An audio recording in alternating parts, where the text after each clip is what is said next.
হয়েছে। আর আর কসমোলজি মানে মহাকাশ নিয়ে আলোচনা হয়েছে। আর তারপরে শিলা নিয়ে আলোচনা হয়েছে। আচ্ছা আচ্ছা, ঠিক আছে ঠিক আছে ঠিক আছে। ওকে স্যার, আজকে যে পাঠটা পড়াবো, বাড়িমণ্ডল। বাড়িমণ্ডল প্রসঙ্গে পড়াতে কি যে জিনিসটা বলবো, বাড়িমণ্ডল কাকে বলে। না স্যার, আমরা যে পৃথিবীতে, এই যে পৃথিবী, এই পৃথিবীতে বসবাস করে থাকি, এই পৃথিবীর একটা অংশ স্থলভাগ আর একটা অংশ। আর স্যার, হ্যাঁ। আহ, আবহাওয়া জলবায়ু বৃষ্টিপাত নিয়েও ক্লাস হয়েছে। আবহাওয়া জলবায়ু বৃষ্টিপাত ক্লাইমেট হয়ে গেছে। স্যার, আচ্ছা, ঠিক আছে। এই পরিবহন পরিচলন বিকিরণ ওগুলোই তো। তারপরে ওই অ্যালবেডো কার্যকরী সৌর বিকিরণ ওটা হয়েছিল। আচ্ছা আচ্ছা, হয়ে গেছে না। আচ্ছা, ঠিক আছে। চলো, আচ্ছা, কোন কোন পার্ট হয়েছে আমাকে একটু তোমাদের সঙ্গে কন্ট্যাক্ট করার একমাত্র উপায় তো স্যারের সঙ্গে, তো স্যারকে একটু পাঠিয়ে দিও তো। তাহলে আমার ডায়েরিতে তোলা নেই পার্টটা, ঠিক আছে, কতটা কোন কোন চ্যাপ্টার গুলো হয়েছে তোমার তো এই মাথাগুলো দেওয়া রয়েছে এরকম, তো এই পার্টগুলো একটু লিখে একটু স্যারকে পাঠিয়ে দিও, তাহলে স্যার আমাকে শেয়ার করে দেবেন, ঠিক আছে। আচ্ছা স্যার। হুম হুম। তো এই পৃথিবীতে স্থলভাগ আর জলভাগ দুটি অংশ আছে। তো এই জলভাগ যেটা পৃথিবীতে, আমাদের সারা পৃথিবীতে যে জলভাগটা আছে, এই জলভাগটা কি বলা হয় বায়ুমণ্ডল, যা পৃথিবীর 71% দখল করে আছে। এই পৃথিবীতে আমার কত শতাংশ জলভাগ দখল করে আছে না, 71% বা তারও বেশি দখল করে আছে। তো এই জলভাগের বিভিন্ন অংশ, কোনটা সাগর, কোনটা নদী, কোনটা হ্রদ, বিভিন্ন জায়গায় বিভিন্ন রকম তার পার্সেন্টেজ বলে দেওয়া রয়েছে। তো সব থেকে যদি বেশি শতাংশ জল ধরে রেখেছে সেটা হলো মহাসাগর। পার্সেন্টেজ কখনো জিজ্ঞাসা করবে না, ঠিক আছে, ওগুলো নিয়ে বিব্রত হওয়ার কারণ নেই। মহাসাগরে আছে তোমার 97.25%। তারপরে বেশি পরিমাণ দখল করে আছে কি তুষারপিণ্ড ও হিমবাহগুলো, তো 2.05% দখল করেছে। মাটির নিচের জল, আমাদের গ্রাউন্ড ওয়াটার যেগুলো আমরা ব্যবহার করে থাকি, খুবই কম পরিমাণ আছে, 0.68%। আবার সেই জলকেই আমরা স্যার কাজে লাগাচ্ছি চাষের কাজে, সেই জলকে আমরা দৈনন্দিন জীবনে খাওয়ার কাজে ব্যবহার করছি, আবার সেই জলকে আবার নষ্ট করছি। তাহলে আমাদের জলের পরিমাণ খুবই কম, যেটা মাটির তলার জল আছে। আর হ্রদের জল 0.01%। মাটির আর্দ্রতা দখল করে আছে তার পরবর্তীতে। তারপর বায়ুমণ্ডলে 0.001%। নদী, ঝর্ণা আর জীবমণ্ডল, এই মিলে টোটাল জলটা তোমার ডিস্ট্রিবিউট হয়েছে, ঠিক আছে। এটাকেই তুমি 100% হিসাবে ধরো যে পৃথিবীর এই জলটা আমার 100%। তো এই জল পড়াতে গিয়ে পরের যে পার্টটা আসবো স্যার, মহাসাগর। পৃথিবীতে আমাদের টোটাল যা মহাসাগর আছে, সেই মহাসাগরগুলির গভীরতা আছে, বিভিন্ন মহাসাগরের গভীরতা বিভিন্ন রকম। তো গড় গভীরতা বড় হয়ে গেছে, এটা গড় হবে। গড় গভীরতা যদি ধরা হয় স্যার, প্রায় গড় গভীরতা প্রায় 4 কিলোমিটার পৃথিবীর মহাসাগরগুলির গড় গভীরতা। তো এই যে মহাসাগরগুলো, এই যে মহাসাগরের তলদেশ, এটা ধরি আমি যদি মহাসাগরের তলদেশ, পরে ছবি দিয়েছি আমি বোঝার জন্য। এই মহাসাগরের তলদেশ, এই তলদেশগুলিকে কয়েকটি ভাগে ভাগ করা যায়। তাহলে স্যার বলে ফেলুন তো যে কি কি ভাগে ভাগ করা যায়। মহীসোপান, মহীঢাল, গভীর সমুদ্রের সমভূমি মহীসোপান, ঠিক আছে। মহীঢাল, এই যে অংশটা মহীসোপানের অন্তর্গত, এটা ঢাল হয়ে গেছে মহীঢাল। তারপরে আছে গভীর সমুদ্রের সমভূমি, সামুদ্রিক শৈলশিরা এটা। তারপরে আছে গভীর সমুদ্রের খাত, বৃত্তচাপের দ্বীপমালা এবং সামুদ্রিক মালভূমি। এভাবেই সমভূমি বিস্তৃত হয়েছে। এটা যদি ধরি মহীসোপান, আর এটা তোমার ঢাল, মহীঢাল বা কন্টিনেন্টাল স্লোপ। এটা তোমার এই যে অংশটা, এই অংশটা সমুদ্র সমভূমি, গভীর সমুদ্র সমভূমি, ওশিয়ান প্লেন যেটা, ঠিক আছে। আর এইটা তোমার সামুদ্রিক শৈলশিরা, যেটা পাহাড় পর্বত যা আছে। আর এটা কি না, সামুদ্রিক খাত, অর্থাৎ সমুদ্র খাত, সমুদ্র খাত। আর এই অংশটা তোমার সামুদ্রিক মালভূমি। এইভাবে বিভিন্ন ভূমিরূপ কিন্তু মহাসাগরের তলদেশে অবস্থান করেছে, ঠিক আছে।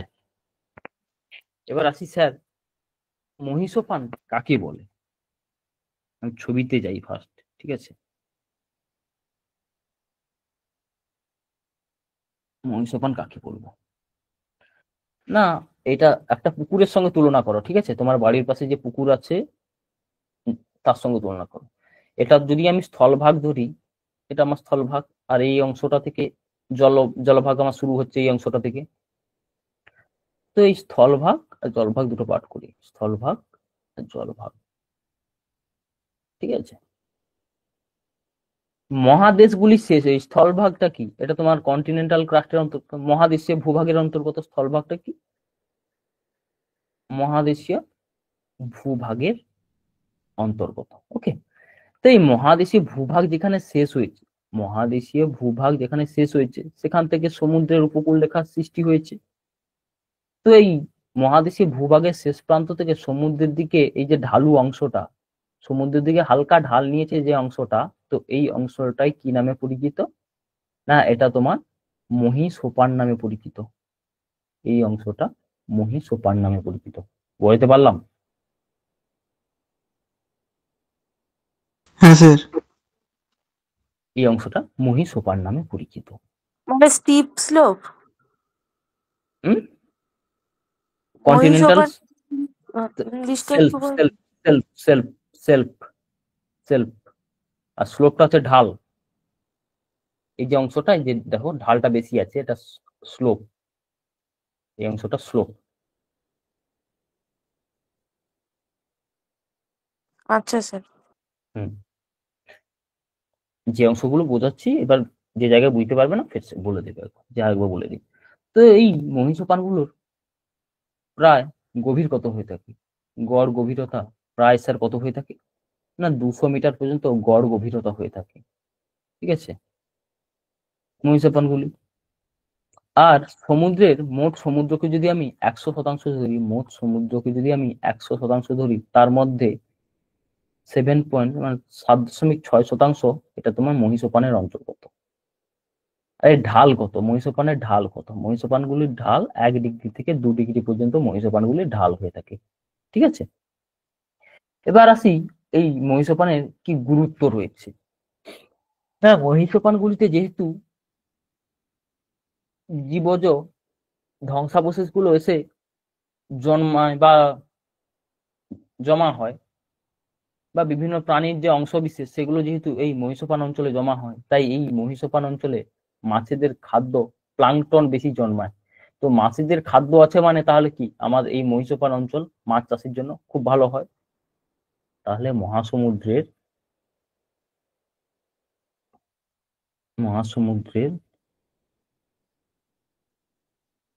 মহীসোপান অঞ্চল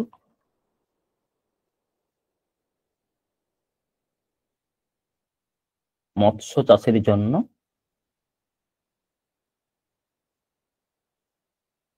বিখ্যাত, ঠিক আছে?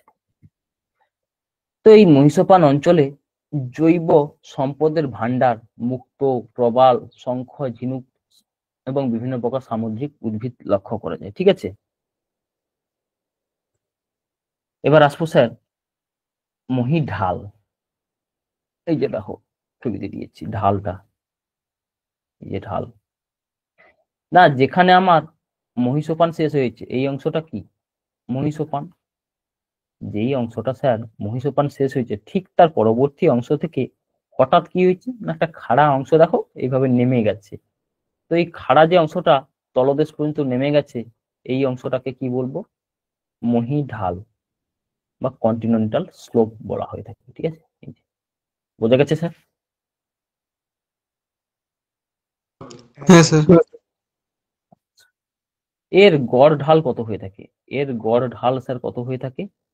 না, 4 ডিগ্রি থেকে 5 ডিগ্রি তোমার গড় ঢাল হয়ে থাকে। বিস্তার, এর বিস্তার কত? বিস্তার প্রায় 200 মিটার পর্যন্ত বিস্তার মহীসোপানের পরত থেকে। আর এই যে মহীসোপান, এই মহীসোপান কি না, যেখানে আমার এই যে বর্ডার লাইন সমুদ্র শুরু হয়েছে এখান থেকে প্রায় 200 মিটার পর্যন্ত হয়ে থাকে, এখান থেকে 200 মিটার পর্যন্ত এরও গড় বিস্তার। 100 থেকে 200 মিটার যেখানে যেমন। আর গভীরতাও কিন্তু ওই 200 মিটার মতো গড় গভীরতা হয়ে থাকে মহীসোপানগুলি, ঠিক আছে? এবার ওই যে মহীঢাল এর বিস্তার কি বললাম না, প্রায় 200 মিটার পর্যন্ত বিস্তার হয়ে থাকে, গভীরতা কিন্তু একটু বেশি হয়ে থাকে। ওই 200 মিটার বা তারও বেশি হয়ে থাকে, 200 মিটার থেকে 2000 মিটার পর্যন্ত কোনো কোনো জায়গায় হয়ে থাকে। ঠিক আছে, এবার আসবো মোট সমুদ্রের যে ভূমিভাগ, তার মধ্যে কত শতাংশ আমার মহীঢাল দখল করে আছে। তার মধ্যে মহীঢাল দখল করে আছে 8.5% দখল করে আছে। এই যে ঢাল দেখো, যেখানে 15 ডিগ্রি ঢাল হয়ে গেছে সেখানে তাহলে গভীরতা বিস্তার বেশি হবে, সেই জায়গায় গভীরতা বেশি হবে। ঠিক আছে, এই যে মহীঢাল অঞ্চলে প্রবাল প্রাচীর জন্মায়, তাহলে প্রবাল প্রাচীর কোথায় জন্মায়? না, প্রবাল কিন্তু আমার মহীঢাল অঞ্চলে প্রবাল লক্ষ্য করা যায়। এতটা ক্লিয়ার? হ্যাঁ স্যার। ঠিক আছে, স্যার বলছি যে এখানটা ডিগ্রিটা ইউজ হয়েছে কেন? আমি ঢাল বা কোণ কত দিয়ে বোঝাবো আমি, এর কোনো উপায় আছে? ও তাহলে আচ্ছা। তাহলে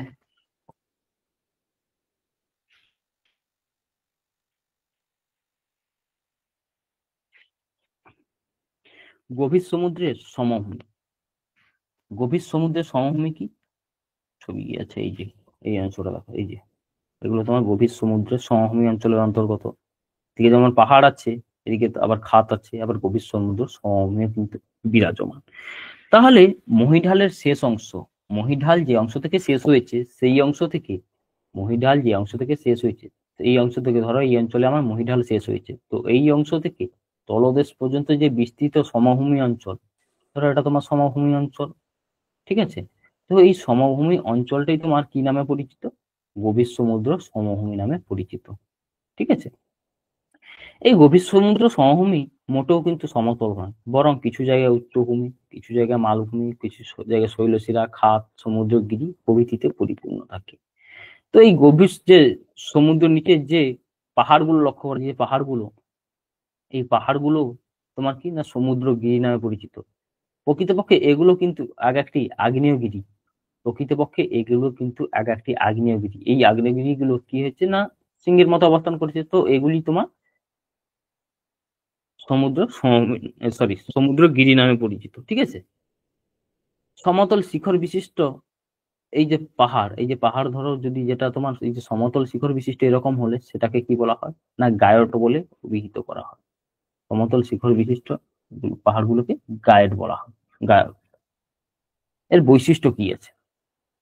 সমুদ্রের সমভূমি প্রায় 2000 থেকে 6000 মিটার পর্যন্ত গভীরতা হয়ে থাকে, 2000 থেকে 6000 মিটার গভীরতায় এটা লক্ষ্য করা যায়। 100% সমুদ্র মধ্যে তোমার 82% সমুদ্র সমভূমির অন্তর্গত, 82% তোমার সমুদ্র সমভূমি এর অন্তর্গত। ঠিক আছে,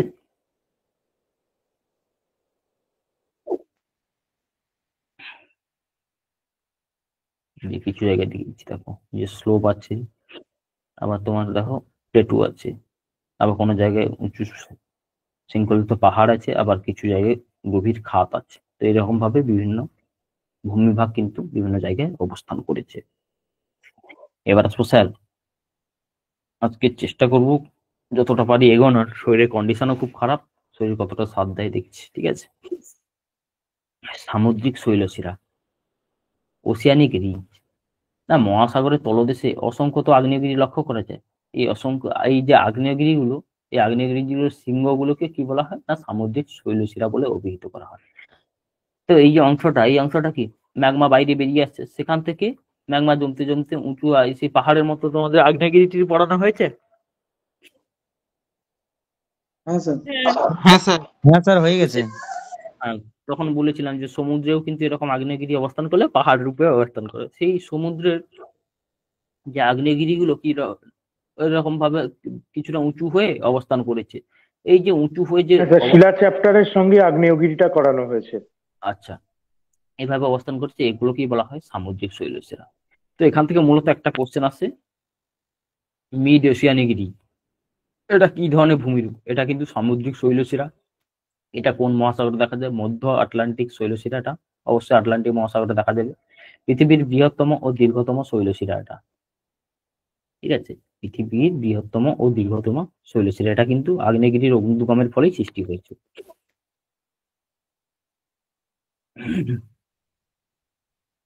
এবার আসবো সামুদ্রিক খাত। গভীর সমুদ্রের সমভূমি যেমন অবস্থান করেছে, তার সঙ্গে কিছু কিছু জায়গায় এভাবে দীর্ঘায়িত খাত অবস্থান করেছে। এই খাতগুলোকে বলা হয় কি, প্রকৃতপক্ষে সামুদ্রিক খাত বলে অভিহিত করা হয়। এর গড় গভীরতা 1000 মিটার, আবার কোনো জায়গায় আরো বেশি গভীর খাত হয়ে থাকে, যেমন কি মারিয়ানা খাত। এখানে দিয়েছিলাম মারিয়ানা খাত, পৃথিবীর গভীরতম খাত। একটা মাউন্ট এভারেস্ট ডুবে যাবে, 10,000 মিটার যদি তার গভীর হয়, প্রায় 11,000 মিটারের মতো গভীরতা, অনায়াসেই তো ডুবে যাবে মাউন্ট এভারেস্ট। এছাড়া কি আছে, প্রশান্ত মহাসাগরে মারিয়ানা খাত, পুয়ের্তো রিকো খাত আছে আটলান্টিক মহাসাগরে, এরকম ভারত মহাসাগরে আছে কি না সুন্দা খাত অবস্থিত। এরকম বিভিন্ন মহাসাগরে বিভিন্ন খাতগুলো অবস্থিত। এবার আসি স্যার এর পরের ভূমিরূপ।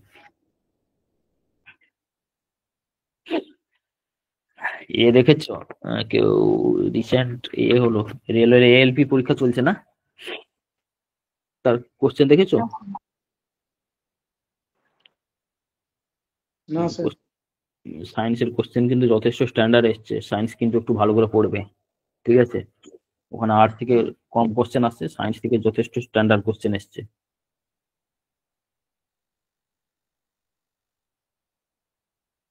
ভালো করে পড়ো, ম্যাথ, রিজনিং আর সায়েন্স, যেটা ফিজিক্স, কেমিস্ট্রি, কম্পিউটার থেকে অনেক কোশ্চেন এসছে কিছু কিছু সেটে, সেভাবেই প্রিপারেশন নিও। আর পিএসসি ক্লার্কশিপ কেমন দিলে? কেউ দিয়েছিলে এখানে? হ্যাঁ স্যার দিয়েছি। দিয়েছিলাম স্যার। কেমন হলো?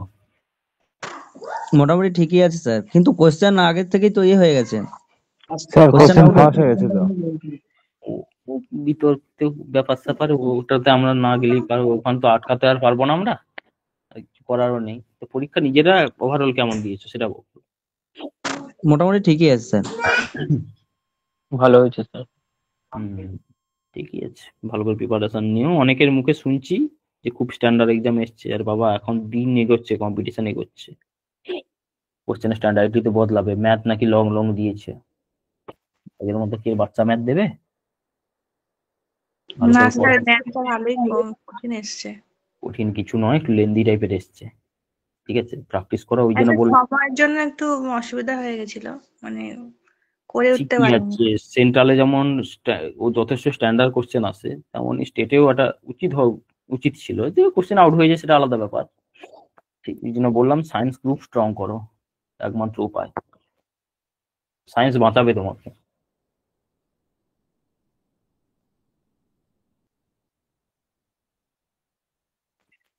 আচ্ছা এবার আসি সামুদ্রিক মালভূমি, না মহাসমুদ্রের তলদেশে মালভূমিগুলি অবস্থান করতে লক্ষ্য করা যায়। প্রশান্ত মহাসাগরের তলদেশে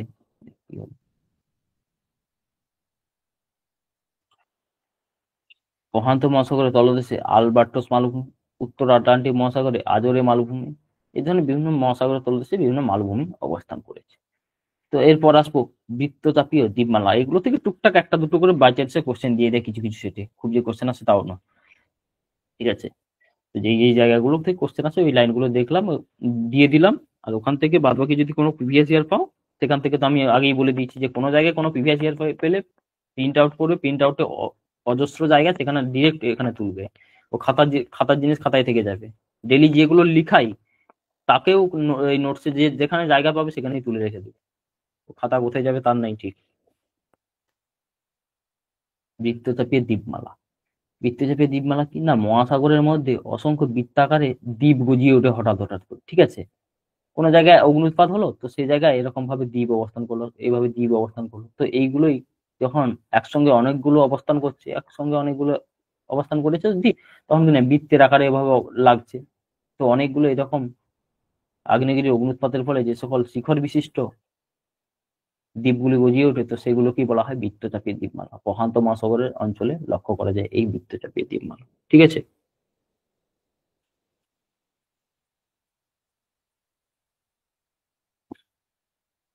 উনিশশো 60 খ্রিস্টাব্দে তোমার রুশ জাহাজ ভিটিয়াস সর্বপ্রথম চ্যালেঞ্জার দ্বীপের গভীরতা নির্ণয় করে, এটা কোন একটা এক্সামে এসেছিল, তাই দিয়েছি। পৃথিবীর দীর্ঘতম সামুদ্রিক শৈলশিরা আটলান্টিক শৈলশিরা, এটা যেটা মিড এশিয়ানিক রিচ। ভারত মহাসাগর পৃথিবীর তৃতীয় বৃহত্তম মহাসাগর। বা আসবো স্যার সামুদ্রিক সম্পদ। সমুদ্র শুধু যে জল আছে, সমুদ্রে যে শুধু লবণ আছে তাও নয়, সমুদ্রে কিন্তু বিভিন্ন ধাতু, বিভিন্ন খনিজ তেল প্রভৃতি আমরা পেয়ে থাকি। তো ভারতে খনিজ তেল পাওয়া যায় কোন জায়গা থেকে? এরকম জায়গার নাম বলো। আসামের ডিগবয়। আমি ছাদে নিয়ে যাব, উপর থেকে গিয়ে ঠেলে ফেলে দেবো। আমি সমুদ্রের কথা বললাম। Sir Bombay high. হুম, বোম্বে হাই। বোম্বে হাই যেটা সাগর সম্রাট এবং সাগর বিকাশ নামে দুটো প্ল্যাটফর্ম রয়েছে। ওরা কি করে না, খনিজ তেলটা উত্তোলন করে, সমুদ্রে ভেসে থাকা দুটো প্ল্যাটফর্ম। ঠিক আছে, এগুলো মনে রাখবে, কোশ্চেন দিয়ে দেয়। ঠিক আছে, কোশ্চেনটা আরেকবার বলবেন স্যার, একটু ইংলিশে বলবেন। এটা বলো তো। ওই যে বোম্বে হাইয়ের যে কোশ্চেনটা বললেন। গভীর সমুদ্রে থাকা তোমার কি কোশ্চেনটা কি বললাম গো, ভুলে গেলাম কথা বলতে গিয়ে। সমুদ্রের থেকে খনিজ তেল উত্তোলনের ইয়েটা, হ্যাঁ, জায়গাটা। ভারতবর্ষে খনিজ তেল উত্তোলনকারী জায়গা। ঠিক আছে, এটাই কোশ্চেন বলেছি, আর কিছু নয়। সমুদ্রের অপর নাম কি বলা হয়? সমুদ্রের অপর নাম বলা হয় কি না, রত্নাকর। বিভিন্ন রত্নের আকর থাকে, তাই রত্নাকর বলা হয়। সমুদ্রকে তরল আকরই বলা হয়ে থাকে, সমুদ্র জলকে। বিশ্বের বৃহত্তম সমুদ্রের গর্ভে তৈলক্ষেত্র কোনটি না, সাফানিয়া, সৌদিতে অবস্থিত সাফানিয়া। কোশ্চেন আছে এগুলো, বিভিন্ন জায়গায় কোশ্চেন এসছে এগুলো। ফ্রান্সের ইউজাইন মেরিমোট্রাইস ডালারান্স খাঁড়িতে, মেরিমোট্রাইস ডালারান্স খাঁড়িতে 1966 সালে প্রথম জোয়ার ভাটা বিদ্যুৎ কেন্দ্র স্থাপন করা হয়। জোয়ার ভাটা উৎপাদনে কিন্তু ফ্রান্স প্রথম। এই এক সময় পড়িয়েছিলাম না তোমাদের, ওই যে এই পার্টগুলো তো পড়িয়েছি সম্ভবত, তো এখানে দিয়ে দিয়েছি। সমুদ্রের গভীরতম অংশ, এই সমুদ্রের গভীরতম অংশকে কি বলা হয় না, হ্যাডল বলে অভিহিত করা হয়। সমুদ্রের গভীরতম অংশ হ্যাডল বলে অভিহিত করা হয়। এই যে গভীরতম অংশ হ্যাডল, ঠিক আছে, এই হ্যাডল হলো তোমার গভীরতম অংশ। এই গভীরতম অংশের মধ্যে যে জায়গাটা সব থেকে গভীর হবে সেটা কি না, ব্যাথিয়াল অঞ্চল নামে পরিচিত। সেটা তোমার ব্যাথিয়াল অঞ্চল নামে পরিচিত।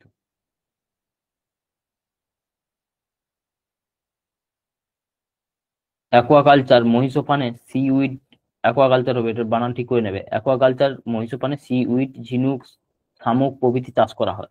তো এই জল নির্ভর যে কৃষি ব্যবস্থা, একে বলা হয় কি না, অ্যাকোয়াকালচার বলে অভিহিত করা হয়। স্ট্যাটিস্টিক্সে বা বায়োলজিতে পড়াবে, দেখবে যে বিভিন্ন ধরনের যে কালচার, এই কালচার গুলোকে কোনটাকে কি বলা হয়, এগুলো কিন্তু কোশ্চেন আসে প্রত্যেকটা পরীক্ষায়। একটু ঘাঁটবে প্রিভিয়াস ইয়ার, দেখতে পাবে।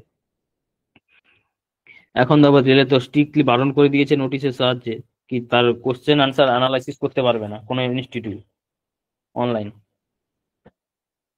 মহা সমস্যার ব্যাপার স্যাপার। আর এসিসি না তাই করে বসে।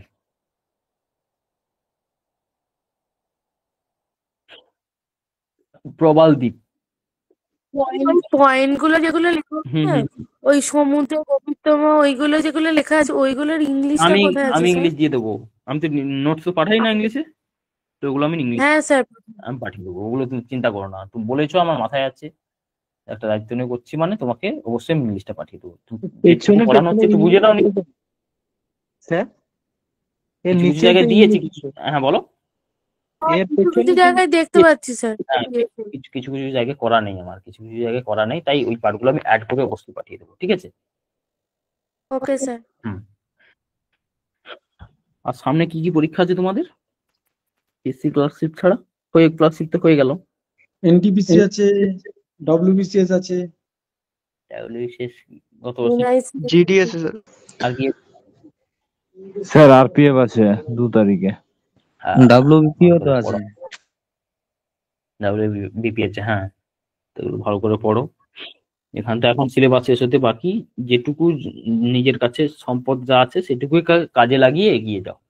ঠিক আছে, যার কাছে যতটা সম্পদ আছে, নতুন কিছু পড়ে যে একটা আহামরি কিছু করে ফেলবে তাও নয়। যার কাছে যতটুকু সম্পদ আছে, যতটা যা পড়েছো সেই হিসাবে এগিয়ে যাও। পরের এক্সামে ক্র্যাক করবে, আবার কি আছে।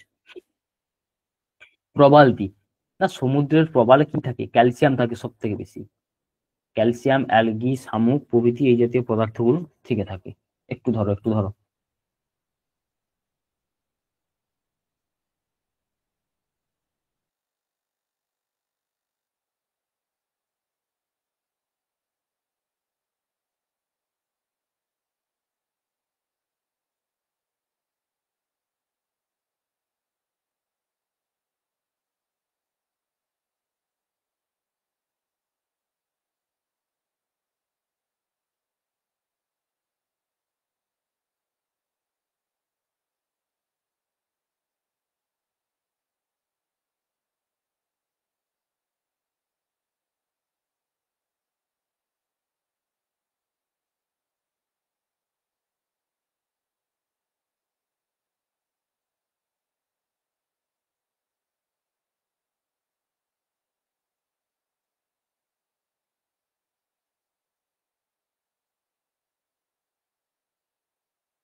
আচ্ছা, কোথায় ছিলাম গো? প্রবাল প্রাচীর। না সমুদ্রের প্রবাল সব থেকে বেশি কি থাকে? এটা ক্যালসিয়াম। তো স্যার এই ক্যালসিয়ামের সঙ্গে আর তো কিছু উপাদান থাকবে, না হলে কি প্রবাল তৈরি হয়ে যাবে? সেক্ষেত্রে অ্যালগি, শামুক, এই বিভিন্ন জৈব জাতীয় পদার্থগুলো সঞ্চিত একটা প্রবাল তৈরি হয়। তো এই প্রবাল যখন একসঙ্গে জমতে জমতে জমতে জমতে কি হয় না, একটা প্রাচীরের মতো অবস্থান করে। সেটাকে তোমার কি বলা হয়? না প্রবাল প্রাচীর। সেটাকে বলা হয় প্রবাল প্রাচীর। এই প্রবাল যখন একটা দ্বীপকে, ধর একটা দ্বীপ আছে, এই দ্বীপকে কেন্দ্র করে ঘিরে অবস্থান করছে, প্রবাল যখন একটি দ্বীপকে কেন্দ্র করে ঘিরে অবস্থান করেছে, সেটা কি কি বলা হচ্ছে স্যার? না প্রবাল দ্বীপ বলে অভিহিত করা হচ্ছে, কোরাল আইল্যান্ড বলে অভিহিত করা হয়। বোঝা গেছে স্যার?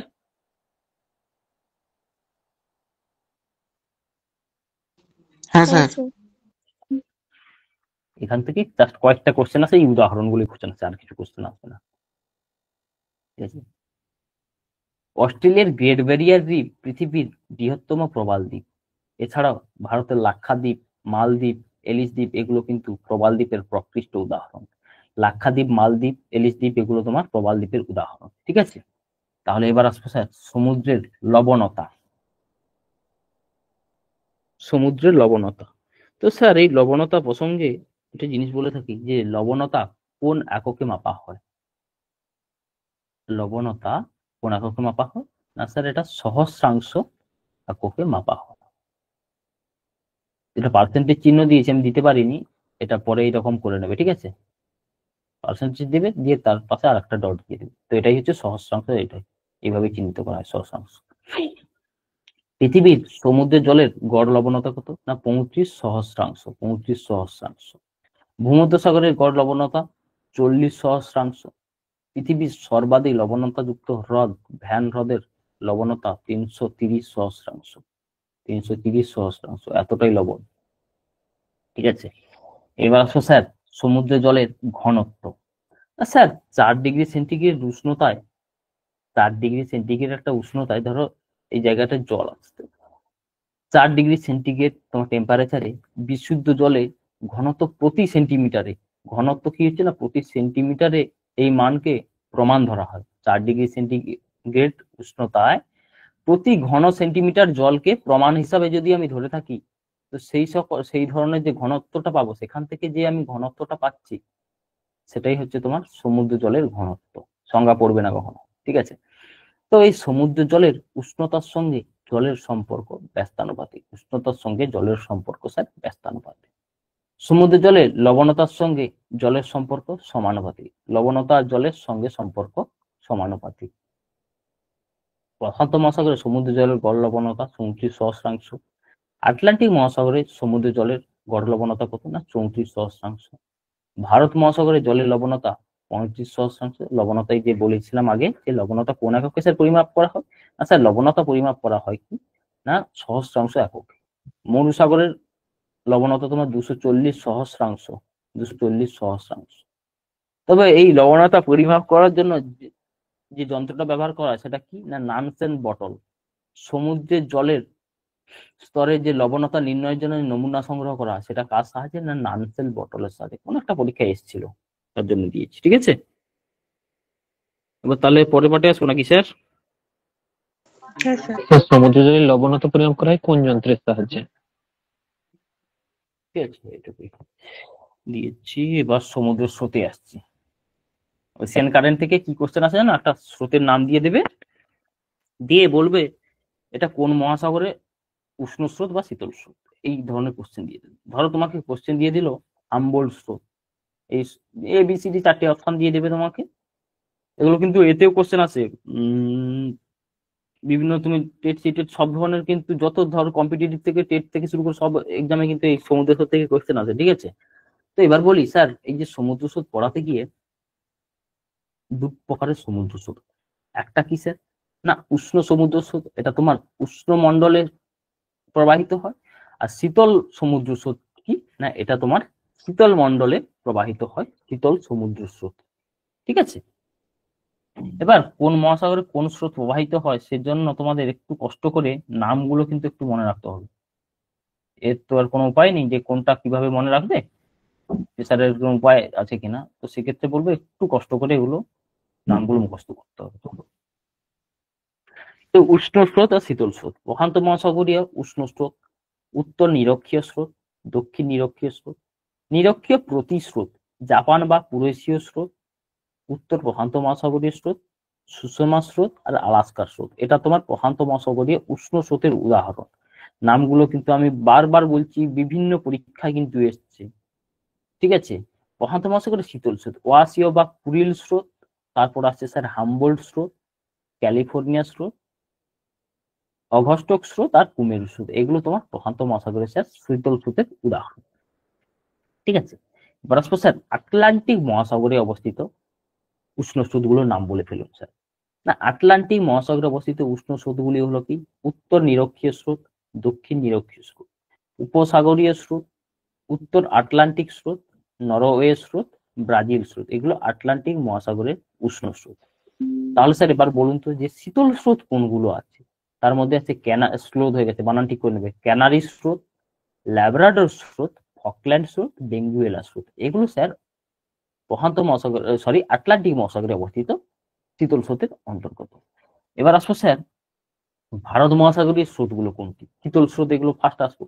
শীতল স্রোত ভারত মহাসাগরে কি কি আছে? গ্রীষ্মমণ্ডলে মৌসুমী স্রোত বা দক্ষিণ পশ্চিম মৌসুমী স্রোত, এটা কিন্তু একটা শীতল স্রোত। শীতকালীন মৌসুমী স্রোত বা উত্তর পশ্চিম মৌসুমী স্রোত, এটাও কিন্তু শীতল স্রোত। সোমালি স্রোত, মাদাগাস্কার স্রোত, মোজাম্বিক স্রোত, আগুলহা স্রোত। এই কয়েকটা কিন্তু পরীক্ষা এসছে কয়েকবার। ঠিক আছে, এগুলো তোমার শীতল স্রোতের উদাহরণ ভারত মহাসাগরে অবস্থিত। কুমেরু স্রোত বা পশ্চিমা স্রোত, এটা উষ্ণ স্রোত আর অস্ট্রেলিয়া স্রোত। ঠিক আছে, এগুলো তোমার উষ্ণ স্রোতের উদাহরণ। কোশ্চেন কিরকম আসবে একটু বলবেন আরেকবার? আচ্ছা, আমি কোশ্চেন বলে দিই। না তোমাকে ধরো কোশ্চেন দিয়ে দেবে, একটা স্রোতের নাম দিই,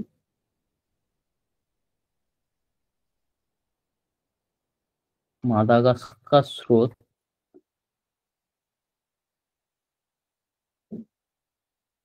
কোন মহাসাগরীয় স্রোত? মহাসাগরীয় স্রোত। এবার আমি অপশন গুলো কিভাবে দিচ্ছি দেখো।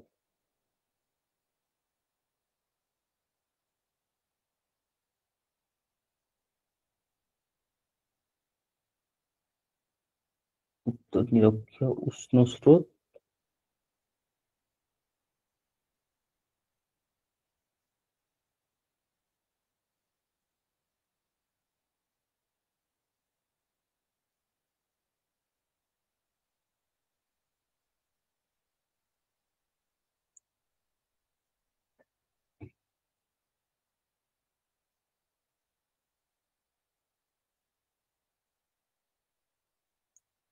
আচ্ছা কোন মহাসাগরীয় বলেছে না, যা সব অপশন দিচ্ছি। Question নাই,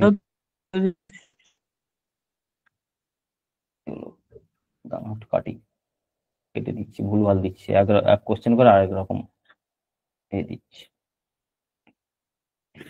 না। অপশন এ দিল প্রশান্ত মহাসাগরীয় উষ্ণ স্রোত, বিতে দিল প্রশান্ত মহাসাগরীয় শীতল স্রোত, সিতে দিল ভারত মহাসাগরীয়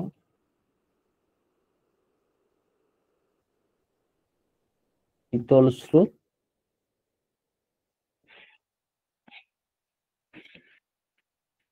ডিতে দেবে ভারত মহাসাগরীয় উষ্ণ স্রোত। ঠিক আছে, প্রশান্তের মধ্যে আটলান্টিক দিলাম না, আটলান্টিক। তো এরকম ধরো 4টে অপশন দিয়ে দেবে, সেখান থেকে তোমাকে বেছে নিতে হবে। অনেক সময় কনফিউশন করে দেবে যে শীতল উষ্ণ, তুমি তো এমনি নাম পড়ে চলে গেলে যে এটা ভারত মহাসাগরে প্রবাহিত, এটা আটলান্টিক মহাসাগরে, কোনটা শীতল আর কোনটা উষ্ণ এটা যদি পরীক্ষক ভাবে যে একটু ঘুরিয়ে দেবো, সেক্ষেত্রেও কিন্তু ঘুরিয়ে দিতে পারে। তাহলে কোশ্চেন কি ছিল? মাদাগাস্কার স্রোত। তাহলে মাদাগাস্কার স্রোত আমাদের কিন্তু ভারত মহাসাগরের একটি শীতল স্রোত। ঠিক আছে, সরি ভারত মহাসাগরের উষ্ণ স্রোতের উদাহরণ। ঠিক আছে, মাদাগাস্কার স্রোত ভারত মহাসাগরের উষ্ণ স্রোতের উদাহরণ। ঠিক আছে, এবার তোমাকে সব সমুদ্র স্রোত মনে রাখা সম্ভব না, তোমাকে যদি কিছু জায়গায় একটুকু নিজেকে বুদ্ধি খাটিয়ে নিতে হবে যে কোন স্রোতটা কোন দিক থেকে, উত্তর দিক থেকে প্রবাহিত হচ্ছে একবার মেরু অঞ্চল থেকে, না আমার উষ্ণ মন্ডলে সৃষ্টি হচ্ছে, এইটা একটু আইডিয়া করে নিতে হবে। তো সেক্ষেত্রেও মনে রাখা যেতে পারে, এছাড়া মুখস্থ ছাড়া এর কোনো দ্বিতীয় উপায় নেই।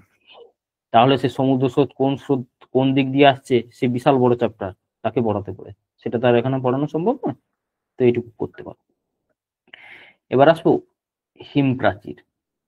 হিম প্রাচীর আটলান্টিক মহাসাগরে, স্যার আটলান্টিক মহাসাগরে উত্তর আমেরিকার পূর্ব উপকূলের কাছে, আটলান্টিক মহাসাগরে উত্তর আমেরিকার পূর্ব উপকূলের কাছে শীতল ও গাঢ় সবুজ রঙের ল্যাব্রাডর স্রোতের পাশ দিয়ে একটা ল্যাব্রাডর স্রোত। ঠিক আছে, ল্যাব্রাডর স্রোত এটা কিরকম না, শীতল আর সবুজ বর্ণের এটা ল্যাব্রাডর স্রোত। তো এর পাশ দিয়ে উত্তরমুখী একটা স্রোত উত্তর দিকে মুখ করে চলে যাচ্ছে, কোন স্রোত? আর সেটা তোমার গাঢ় নীল রঙের একটা উপসাগরের স্রোত ধরে চলে যাচ্ছে। ঠিক আছে, উপসাগরের স্রোত ধরে চলে যাচ্ছে, সাগরের স্রোত ধরে চলে যাচ্ছে। উপসাগরের স্রোত কি? এটা তোমার উষ্ণ স্রোত, উপসাগরের স্রোত এটা উষ্ণ। তো সেক্ষেত্রে একটা শীতল একটা উষ্ণ, সেক্ষেত্রে এই দুই স্রোতের মাঝে কি একটা বিভাজনকারী রেখা তৈরি হয়। ঠিক আছে, যেমন তেলে জলে মেশে না, তার মানে শীতল জল আর উষ্ণ জল যেখানে সৃষ্টি হয় সেই জায়গায় কি হয় না, একটা বিভাজনকারী একটা স্পট মতো তৈরি হয়ে যায়। তো সেই জায়গাটাকেই বলা হয় কি না, হিম প্রাচীর বলে অভিহিত করা হয়। এই জায়গাটাকে হিম প্রাচীর বলে অভিহিত করা হয়ে থাকে। ঠিক আছে, বাংলা কথা বেশি মনে রাখো যে একটা শীতল জল একটা উষ্ণ জল, এই দুয়ের মাঝে যে বিভাজনকারী রেখা সেটাই হচ্ছে তোমার হিম প্রাচীর নামে পরিচিত। ঠিক আছে, এসআই একক দ্বারা সমুদ্র স্রোতে জলের আয়তন পরিমাপ করা হয়। এক ভাদ্রুপ সমান 10 লক্ষ ঘনমিটার পার সেকেন্ড জল পরিমাপ করা হয়ে থাকে। তাহলে স্যার এবার কিছু এমসিকিউ জিজ্ঞাসা করবো নাকি?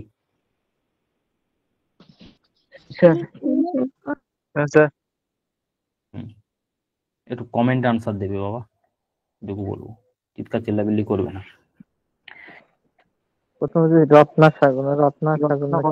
অপশন বি স্যার একের। তোমরা কি বাংলা বোঝো না? আমাকে এটা বলো, বাংলা বোঝো না আমাকে সেটা বলো। বারবার বললাম চিৎকার চিল্লাবিল্লি করবে না, কমেন্টে আনসার দিয়ে যেটুকু নিজের পার্সোনাল কিছু জিজ্ঞাসা থাকলে সে বলো। তো সমুদ্রকে অপশন কি বলা হয়? সওদাগর অপশন এ, নাকি রত্নাকর অপশন সি, রত্নসাগর নাকি অপশন ডি রত্ন কি বলা হয়? তো প্রত্যেকেই সঠিক অ্যান্সার দিয়েছো, রত্নাকর বলা হয়ে থাকে। সমুদ্রের জলে যে লবণের পরিমাণ সব থেকে বেশি? Option A sodium chloride, option B magnesium chloride, option C calcium chloride, option D potassium. বলো কি হবে? Sodium chloride. অনেকে কিন্তু ভুল আনসার দিয়েছো। সোডিয়াম ক্লোরাইড, সোডিয়াম লবণের পরিমাণে কিন্তু সব থেকে বেশি থাকে, ঠিক আছে। হ্যাঁ, সোডিয়াম ক্লোরাইড। সমুদ্রের জলে লবণতা কোন এককে প্রকাশ করা হয়ে থাকে? অপশন এ শতাংশ, option b cubic metre, option c সহস্রাংশ, অপশন ডি লিটার। কোশ্চেনটা দাগ নম্বর দাও, কোনটার উত্তর দিচ্ছ আমি তো সেটাই বুঝতে পারছি না, বারবার ওই জন্য প্রত্যেকদিন বলি। তো এটা সহস্রাংশ এককে প্রকাশ করা হয়ে থাকে। যে মহাসাগরের জলে লবণতা সবচেয়ে বেশি? অপশন এ কাস্পিয়ান সাগর, অপশন বি ভূমধ্য সাগর, অপশন সি লোহিত সাগর, অপশন ডি মরু সাগর। Option S. মরু সাগর।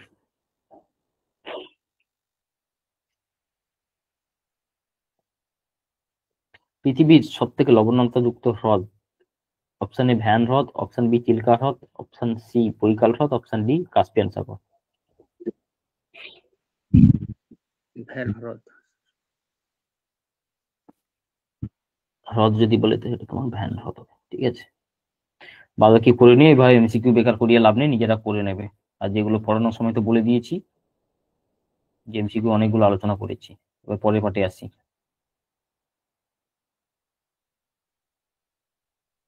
দেখতে পাচ্ছ স্ক্রিন? হ্যাঁ স্যার। হ্যাঁ স্যার দেখুন। ঠিক আছে। Air pressure. বায়ুর চাপ কি? ধরো তুমি সমুদ্রের পাড়ে দাঁড়িয়ে আছো, তুমি বেটা সমুদ্রের পাড়ে এইভাবে দাঁড়িয়ে আছো, ঠিক আছে। তোমাকে বায়ু এসে ঠেলছে, বায়ুর আঘাতে তুমি চাপ পাচ্ছ। তেমনি পৃথিবীর ওপরও বায়ুর একটা প্রভাব লক্ষ্য করা যায়। তো পৃথিবীর প্রতি বর্গ একক আয়তনে বায়ু যে পরিমাণ চাপ দিচ্ছে সেটাই তোমার বায়ুর চাপ, ঠিক আছে। যেমন কি ধরে নাও তোমার উপর তোমার গার্লফ্রেন্ড বিয়ের জন্য প্রেসার ক্রিয়েট করছে, সেটা গার্লফ্রেন্ডের চাপ। তেমন এই গার্লফ্রেন্ডকে কার সঙ্গে তুলনা করে নেবে? ধরো গার্লফ্রেন্ডকে বায়ুর সঙ্গে তুলনা করে না, না এই বায়ু তোমাকে চাপ দিচ্ছে পৃথিবীর ওপর, তুমি ধরো পৃথিবী, তো সেটাই তোমার বায়ু চাপ নামে পরিচিত। বোঝা গেল ভাই?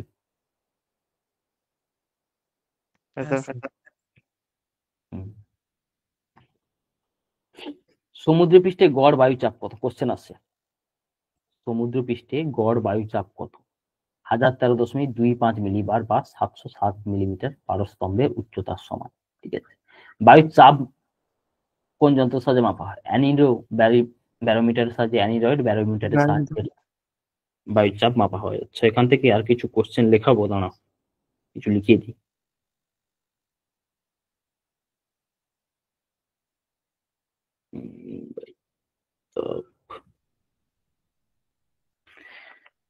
আচ্ছা, বায়ুর তাপ হলে কি হবে? দাঁড়াও, কোনো ফাঁকা জায়গা কি আছে? দাঁড়াও দেখছি, দু চারটা থার্মোমিটার।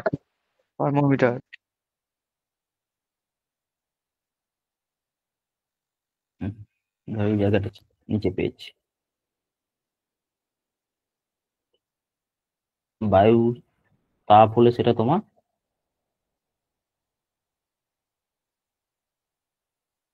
থার্মোমিটার। এগুলো বায়ুর তাপ লিখেছেন না স্যার? আচ্ছা বায়ুর বলছি। স্যার ওটা বায়ুর তাপ লিখেছেন তো? হুম হুম হুম হুম বাতাসের গতি, বাতাসের গতি হলে অ্যানিমোমিটার, অ্যানিমোমিটার।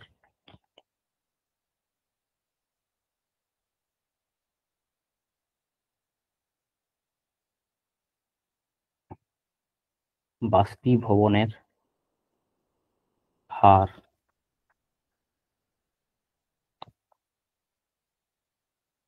স্যার গতিটা কি স্পিড অ্যাটমোমিটার। লিখবো ইংলিশে? হুম। আর বাষ্পীভবন এটা তোমার তো ইভাপোরেশন। অটোমিটার না কি লিখলেন? অ্যাটমোমিটার। এটি এমইটিআর অ্যাটমোমিটার। আগেরটা কি লিখলেন এটা?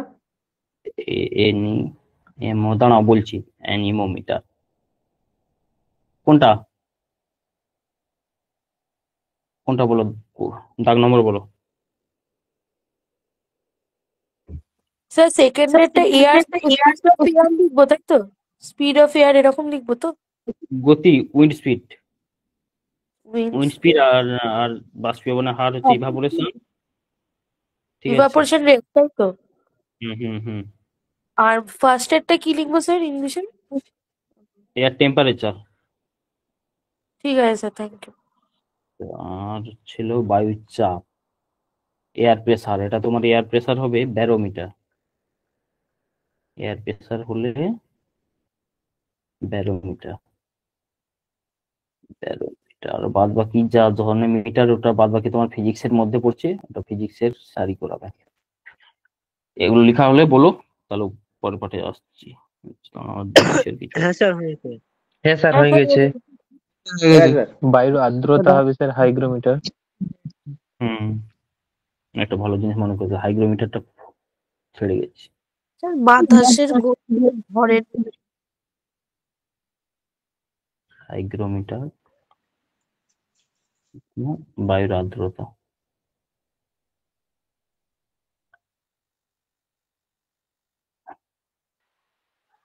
স্যার বায়ু প্রবাহের দিক নির্ণয় করা হয় বাত পতাকা যন্ত্র। এগুলো নর্মাল কোশ্চেন হয়ে গেছে। দিক নির্ণয়, বাত পতাকা তোমার, তাও লিখিয়ে দিই, ছাড়ো। বায়ু প্রবাহের দিক, কোন দিকে প্রবাহিত হচ্ছে, বায়ু প্রবাহের দিক নির্ণয়, ঠিক আছে? জেনারেলি আসছে এই চ্যাপ্টার স্যার থেকে। বায়ু প্রবাহের গতিবেগ তো স্যার নট এককে প্রকাশ করা হয়। ওটা নট এককে, KNOT, নট একক। যদি বলো এটা তোমার নট এককে। লাস্টেরটা কি লিখলেন?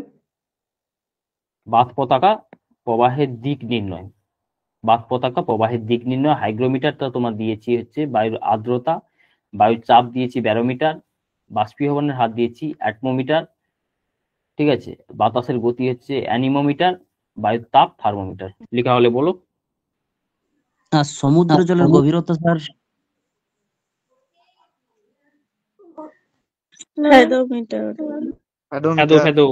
ফ্যাদোমিটার হবে সমুদ্রের গভীরতা, ফ্যাদোমিটার। স্যার হুম, বায়ু প্রবাহের গতিবেগের একক যদি নট হয় স্যার, তাহলে আমরা বলি না 180 কিলোমিটার বেগে ঝড় হচ্ছে, 40 কিলোমিটার বেগে ঝড় হচ্ছে, তাহলে কিলোমিটারটা কি স্যার? ওটা আমরা তো গতিবেগ, ঝড়ের গতিবেগ তো নট একক। তো তোমার আর এটাও তো মহাসমুদ্রে তো এ হচ্ছে, সেক্ষেত্রে তুমি সমুদ্রে তো আর তুমি আর গিয়ে কিলোমিটার মাপতে পারছো না যে কত বেগে প্রবাহিত হচ্ছে, সেক্ষেত্রে এটা নট এককে ব্যবহার করা হয়, ঠিক আছে? স্থলভাগে যে কোনো ঝড়ই সেটা কি সমুদ্রের সৃষ্টি হয়? স্থলভাগে দেখো, যে কোনো ঝড় সৃষ্টির মূল কারণ কি বলতো? কেবলমাত্র স্যার টর্নেডো তো স্থলভাগেই হয়, আর বাকিগুলো তো জলভাগেই হয়। আমাকে বলতে দাও। ঝড়টা মূলত কোনো জায়গায় তোমার, এই জায়গাটা তো স্থানটা ফাঁকা হয়ে গেছে, ঠিক আছে? এই জায়গাটায় ফাঁকা বায়ু শূন্য। ফাঁকা মানে কি? বায়ু শূন্য। তো বায়ু শূন্য স্থানে কেউ তো এসে ফিল আপ করবে। তো দূর থেকে বায়ু এসে এই জায়গাটা ফিল আপ করার চেষ্টা করলো। যে জায়গায় ভাববে যে ঝড় সৃষ্টি হচ্ছে, সে জায়গায় ভাববে যে বায়ু শূন্য হয়ে গেছিল। তার জন্য কি হয় না, এই উষ্ণ অঞ্চলে অন্য জায়গা থেকে শীতল বায়ু এসে প্রবাহিত হচ্ছে, তো তার জন্য এই অঞ্চলে ঝড়ের সৃষ্টি হয়েছে, ঠিক আছে? এই কারণেই হয়ে থাকে। যখন উষ্ণ উষ্ণ আর শীতল এই মধ্যে ডিসব্যালেন্স একটা হচ্ছে, তখন হচ্ছে ঝড়ের সৃষ্টি হয়ে যায়। আরেকটা হিসাব দেখবে যে আটলান্টিক বলছি, ভারত মহাসাগর, তোমার বঙ্গোপসাগর, আরব মহাসাগর, বঙ্গোপসাগর আর আরব সাগর, ঠিক আছে? তো এই দুটি সাগরের মধ্যে কোনটায় বেশি ঝড় হয় বলতো? বঙ্গোপসাগর স্যার। এখানে কি হয় না, এই জায়গাটায় ভারতের আয়তনটা ঠিক কি হয়েছে না, বঙ্গোপসাগর যেখানে আছে এইভাবে গাল্ফ টাইপের হয়ে গেছে আয়তনটা। এদিকে স্থলভাগ, এদিকে স্থলভাগ, এদিকে স্থলভাগ। তো তার জন্য এই জায়গাতে কি হচ্ছে না, সব হিট হচ্ছে প্রচুর। এই বঙ্গোপসাগরটা খুব বেশি উষ্ণ হয়ে যাচ্ছে, আবার বঙ্গোপসাগরে কি গভীরতা কম, বঙ্গোপসাগরের গভীরতাও কম। তো তার জন্য এই বঙ্গোপসাগরে বেশি কিন্তু ঝড় হয়, সে তুলনায় আরব সাগরে ঝড় কিন্তু কম হয়। পরীক্ষা কোশ্চেন আছে ওদের সম্ভবত ক্লাস 10 এরকমই একটা কোশ্চেন আছে, বঙ্গোপসাগরে কেন ঝড় বেশি সৃষ্টি হয়, আরব সাগরে কেন কম সৃষ্টি হয়। 2-4 লাইনের আনসার, ঠিক আছে? লেখা হলে বলো। স্যার হুম। স্যার বলছি তার ঘূর্ণিঝড়টা কিভাবে সৃষ্টি হচ্ছে? ঝড় আর ঘূর্ণিঝড়ের ভাই পার্থক্য কি বোঝাও, এতজন আছো। ঝড় ঘুরতে ঘুরতে আসছে তো ঘূর্ণিঝড়টা, ওটাই তো পার্থক্য।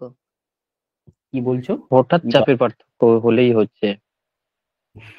ঝড় আর ঘূর্ণিঝড়ের মধ্যে পার্থক্য বোঝাও আমাকে। আরে বাবা, ঘুরে ঘুরে ঝড়টা হচ্ছে, সেটাই তো ঘূর্ণিঝড়ের বাবা। তো যখন বাদ বাকি পার্ট যে কোনো ঝড় মানেই তো ঘূর্ণবাদ জনিত কারণে সৃষ্টি হচ্ছে, আমি ওটাই ঝড় আর বলছি, ঘূর্ণিঝড় একই। ঝড় আর ঘূর্ণিঝড়ের পার্থক্যটা আমাকে বোঝাও কি আছে, কোনো পার্থক্য, একই জিনিস দুটো। হ্যাঁ, যে ঝড়ের বেগটা একটু বেশি থাকে, অনেকটা বেশি থাকে, মানে হুট করে যদি টরিসেলি টেম্পারেচারে যদি পারস্তম্ভটা হঠাৎ করে নেমে যায়, তখন যে ঝড়ের স্পিডটা বেড়ে যায়, তখন সেটাকে সাধারণ ভাষায় ঘূর্ণিঝড় বলা হয়। আচ্ছা, এবার পরের পাঠে আসি। লেখা হয়ে গেছে আশা করি তোমাদের। দমকা একটা ঝড়ের সৃষ্টি, ঠিক আছে, সেটাই হচ্ছে ঘূর্ণিঝড়। আচ্ছা, এবার আসি স্যার, পৃথিবীর বায়ু চাপ বলয়, pressure belt of the world. বায়ু চাপ বলয় কি না, এই যে গোলাকার পৃথিবী, ঠিক আছে, এই যে গোলাকার পৃথিবী, এই গোলাকার পৃথিবীতে কি হয়েছে না, কোনো জায়গায় উষ্ণমণ্ডল আর কোনো জায়গায় তোমার শীতল অঞ্চল আছে। তার জন্য কোনো জায়গায় কি উচ্চচাপ, কোনো জায়গায় উচ্চচাপ, কোনো জায়গায় নিম্নচাপ। তো তার জন্য কি হয় না, পৃথিবীকে এই উচ্চচাপ আর নিম্নচাপ বলয়গুলো এইভাবে বেষ্টন করে আছে। দেখো, এই যে কর্কটীয় উচ্চচাপ বলয়, আবার নিরক্ষীয় নিম্নচাপ বলয়, মকরীয় উচ্চচাপ বলয়। তো এইভাবে পৃথিবীকে বিভিন্ন উত্তর দক্ষিণ করে পূর্ব থেকে পশ্চিমে, পূর্ব থেকে পশ্চিমে এইভাবে বায়ুচাপ মানে বলয়গুলি অবস্থান করেছে। তো ওই বায়ুচাপ বলয়গুলি টোটাল পৃথিবীতে আমার 7টি বায়ুচাপ বলয় আছে। কটা আছে? 7টি বায়ুচাপ বলয় অবস্থান করেছে। তার মধ্যে স্যার 3টি তোমার নিম্নচাপ, লো প্রেসার জোন, 3টি তোমার নিম্নচাপ, আর 4টি তোমার কি না হাই প্রেসারে উচ্চচাপ বলয়ের অন্তর্গত। ছবিটি দিয়েছি দেখো, এই যে নিরক্ষীয় নিম্নচাপ বলয়, এটা কি না, এই অঞ্চলে বায়ু সর্বদা, নিরক্ষীয় অঞ্চলে বায়ু সর্বদা ঊর্ধ্বমুখী, এই অঞ্চলে বায়ু সর্বদা ঊর্ধ্বমুখী। তো সেক্ষেত্রে এটা কত না 0 ডিগ্রি অক্ষাংশে লক্ষ্য করা যাচ্ছে, নিরক্ষীয় অঞ্চলে, আশেপাশে অঞ্চলে লক্ষ্য করা যাচ্ছে। আবার 30 ডিগ্রি উত্তর আর 30 ডিগ্রি দক্ষিণ অক্ষাংশে দেখো, এখানে একটা তোমার 30 ডিগ্রি দক্ষিণ, যেটা সেটা তোমার উচ্চচাপ বলো, আর মকরীয় উচ্চচাপ বলো, আর একটা তোমার কি না 30 ডিগ্রি উত্তরে কর্কটীয় উচ্চচাপ বলয় অবস্থান করেছে। আবার যদি আমি 60 ডিগ্রিতে যাই উত্তর, আবার দক্ষিণে 60 ডিগ্রি উত্তরে কি না সুমেরু বৃত্ত প্রদেশীয় নিম্নচাপ বলো, আর দক্ষিণ দিককে বলা হয় কুমেরু, তাই কুমেরু বৃত্ত প্রদেশীয় নিম্নচাপ বলো। আর এই যে দুটো দেখো, দক্ষিণ মেরু আছে আর একটা উত্তর মেরু আছে, দক্ষিণ মেরু আর উত্তর মেরু দুটো যে একেবারে শীতল অঞ্চল, এই শীতল অঞ্চল দুটো কিন্তু উচ্চচাপের অন্তর্গত, উচ্চচাপ মন্ডলীর অন্তর্গত, ঠিক আছে। এবার প্রত্যেকটা বায়ুচাপ বলয় সম্পর্কে কিছুটা আমাদের বিবরণ জানতে হয়, খুব একটা বেশি লাগে না। নিরক্ষীয় নিম্নচাপ বলয়, নিরক্ষরেখার উভয় পাশে আছে বলেছি, 0 ডিগ্রি অক্ষরেখা থেকে 5 ডিগ্রি অক্ষরেখার মধ্যে এটা তোমার অবস্থান করেছে, নিরক্ষীয় নিম্নচাপ বলয়। এখানে সূর্যরশ্মি সারা বছর লম্বভাবে কিরণ দেয়, তার জন্য উষ্ণতা বেশি এবং পৃথিবীর আবর্তন গতিবেগ কিন্তু এই অঞ্চলে বেশি, এবং এই অঞ্চলে বায়ুর ঊর্ধ্বমুখী প্রভাব লক্ষ্য করা যায়। বায়ুর ঊর্ধ্বমুখী প্রভাব কোথায় দেখা যায় না স্যার, এই নিরক্ষীয় অঞ্চলে লক্ষ্য করা যায়। তো বাদ বাকি অঞ্চলগুলো কি, বায়ু যেমন নর্মালি প্রবাহিত হয়, পৃথিবীর সমান্তরালে প্রবাহিত হয়, বাদ বাকি অঞ্চলগুলোতে প্রায় হয়ে থাকে, এটা লক্ষ্য করা যায়। কিন্তু নিরক্ষীয় অঞ্চলে যদি আছে, সেটা তোমার ঊর্ধ্বমুখী প্রবাহ লক্ষ্য করা যায়। কর্কটীয় উচ্চচাপ বলো, এটা তোমার 25 থেকে 35 ডিগ্রি অক্ষরেখার মধ্যে অবস্থিত, উত্তর ও দক্ষিণ, উত্তর আর দক্ষিণ গোলার্ধে অবস্থিত। নিরক্ষীয় ও মেরু বৃত্ত প্রদেশীয় অঞ্চলে বায়ুর কি আবর্তনের ফলে এই অঞ্চলটা বায়ুর বিক্ষেপ লক্ষ্য করা যায়। কর্কটীয় ও মকরীয় অঞ্চলে বায়ুর বিক্ষেপ লক্ষ্য করা যায়, ঠিক আছে। এই কর্কটীয় ও মকরীয় অঞ্চলে বায়ুর বিক্ষেপ লক্ষ্য করা যায়। এবার আসবো সুমেরু বৃত্ত আর কুমেরু বৃত্ত অঞ্চল। তো তোমার দক্ষিণ একটা উত্তর, তো এটা 60 থেকে 70 ডিগ্রি অক্ষাংশের মধ্যে অবস্থিত। তো মেরু অঞ্চল থেকে যে বায়ুগুলো আসছে এই অঞ্চলে এসে আঘাত করছে। মেরু অঞ্চল থেকে মানে কি 90 ডিগ্রি অক্ষাংশ, ওটা তোমার টোটালটা মেরু অঞ্চলের অন্তর্গত। তো এই মেরু অঞ্চল থেকে বায়ুগুলো এসে সুমেরু আর কুমেরু বৃত্ত নিম্নচাপ অঞ্চলে এসে আঘাত করছে। সেক্ষেত্রে একটা বায়ুর বিক্ষেপ লক্ষ্য করা যায়। সুমেরু আর কুমেরু অঞ্চলে বায়ুর একটা বিক্ষেপ লক্ষ্য করা যায়। সেই বিক্ষেপটা কোরিওলিস বলের প্রভাবেই হয়ে থাকে। ঠিক আছে, এই দেখো কোরিওলিস বল, উষ্ণ আর্দ্র বায়ুর সঙ্গে শীতল বায়ুর সংঘর্ষ। উষ্ণ বায়ু আর শীতল বায়ু দুজন কিন্তু একসঙ্গে থাকতে পারে না, তার জন্য সংঘর্ষে লিপ্ত হয় এবং বায়ুর বিক্ষেপ লক্ষ্য করা যায়, গতি বিক্ষেপ। সেটাই তোমার কোরিওলিস বল বলে অভিহিত করা হয়েছে। সুমেরু আর কুমেরু উচ্চচাপ বলয় 80 থেকে 90 ডিগ্রি অক্ষাংশের মধ্যে সেটা অবস্থান করছে। সুমেরু আর কুমেরু এটা তোমার 80 থেকে 90 ডিগ্রি অক্ষাংশের মধ্যে। এখানে কি অত্যন্ত শীতল, বায়ুর ঘনত্ব অত্যন্ত বেশি, এটা তোমার উচ্চচাপ মন্ডলের অন্তর্গত। এতটা বোঝা গেল স্যার? হ্যাঁ স্যার। হ্যাঁ স্যার। এবার আসবো বায়ুর চাপ কক্ষ। ধরো এই পাঁচটা স্থলভাগ আর এই পাঁচটা জলভাগ।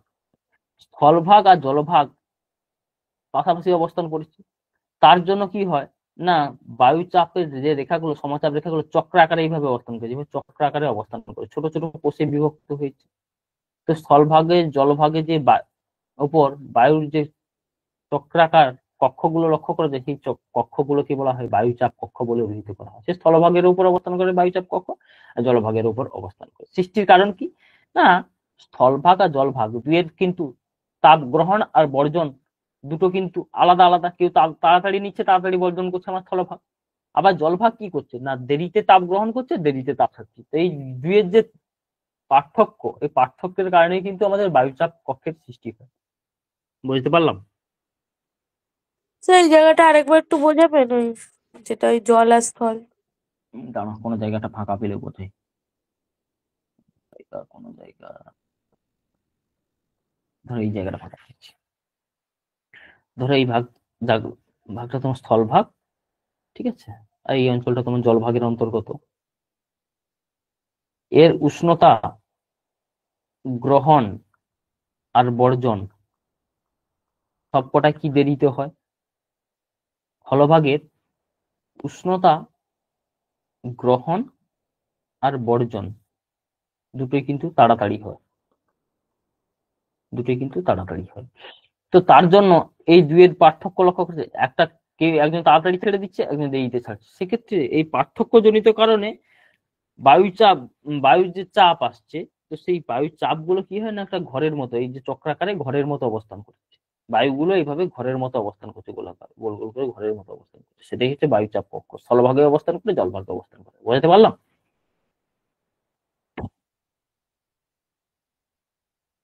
যেমন কি উত্তর গোলার্ধে, আমি যদি উত্তর গোলার্ধে ধরি, সেখানে কি স্থলভাগের পরিমাণ বেশি। স্থলভাগে কিন্তু বায়ুচাপ কক্ষের পরিমাণ বেশি। স্থলভাগে বায়ু চাপ কক্ষের পরিমাণ বেশি,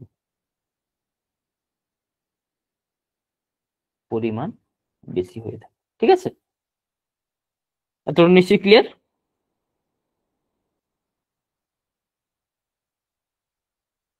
হ্যাঁ স্যার।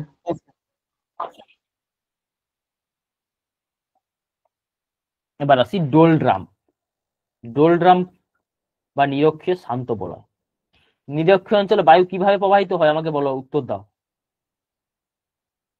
নিরক্ষীয় অঞ্চলে বায়ু কিরকম প্রবাহিত হয়? উল্লম্বভাবে।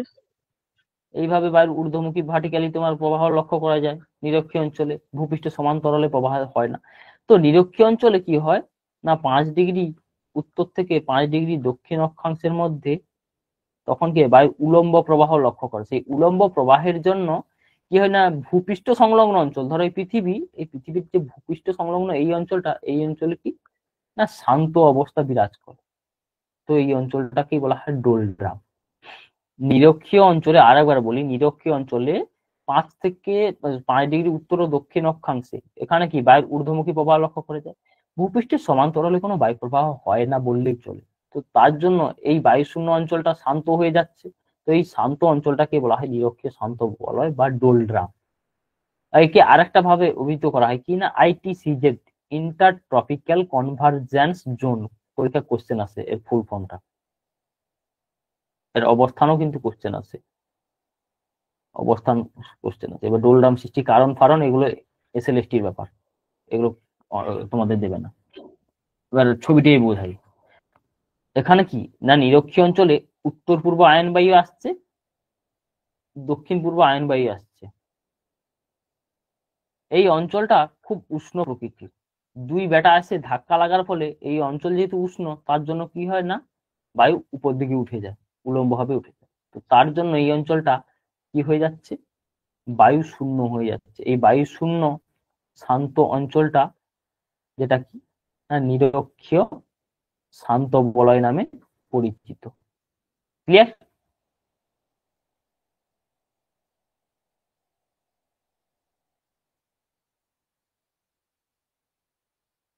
হ্যাঁ স্যার ক্লিয়ার। হুম, এবার আসি হর্স ল্যাটিটিউড। এটা নর্থ সাউথ হবে, ঠিক আছে, এটা নর্থ সাউথ হবে, ঠিক করে নেবে। গল্পটা বলি না, প্রাচীনকালে এক সময় পালতোলা জাহাজে করে এইভাবে বাণিজ্য করতে যেত। এই ধরো জাহাজ, তো পালতোলা জাহাজে করে এইভাবে বাণিজ্য করতে যেত। কোন অঞ্চল দিয়ে যাতায়াত করতো না, কর্কটীয় আর মকরীয় অঞ্চল দিয়ে যাতায়াত করতো। ওই যাতায়াতের সময় 30 থেকে 40 ডিগ্রি অক্ষাংশে বিভিন্ন জায়গায় বিভিন্ন রকম পাবে, মোটামুটি এভারেজ ধরে রাখো 30 থেকে 40 ডিগ্রি অক্ষাংশে কি হয় না, বায়ুর গতি কি হতো না, গতি শূন্য হয়ে যেত। বায়ুর গতি শূন্য হয়ে যাওয়ার জন্য ওই অঞ্চলে বাণিজ্য করতে যেত, জাহাজকে টেনে নিয়ে যাওয়া যেত না। তখন কি করলো জাহাজের নাবিকেরা, ভার কমানোর জন্য আর খাদ্য বাঁচানোর জন্য ঘোড়াগুলিকে ওই অঞ্চলে ফেলে দিত। তাই এই অঞ্চলকে অশ্ব অক্ষাংশ বলে অভিহিত করা হয়, বা হর্স ল্যাটিটিউড। বুঝতে পারলাম না, কি বলো? হ্যাঁ স্যার। আর একবার বলুন। মাথা ঠান্ডা করো, বলছি। ধরো তুমি বাণিজ্য করতে যাচ্ছ এই জাহাজটাই করে, পালতোলা জাহাজ, তুমি যন্ত্রপাতি নেই, তোমাকে বাতাসের গতির উপর নির্ভর করতে হবে। যাওয়ার সময় তুমি সমুদ্রের উপর দিয়ে যাচ্ছ, কিন্তু 30 থেকে 40 ডিগ্রি অক্ষাংশে সেখানে দেখা গেল না স্থলভাগ অবস্থান করে গেছে, ঠিক আছে।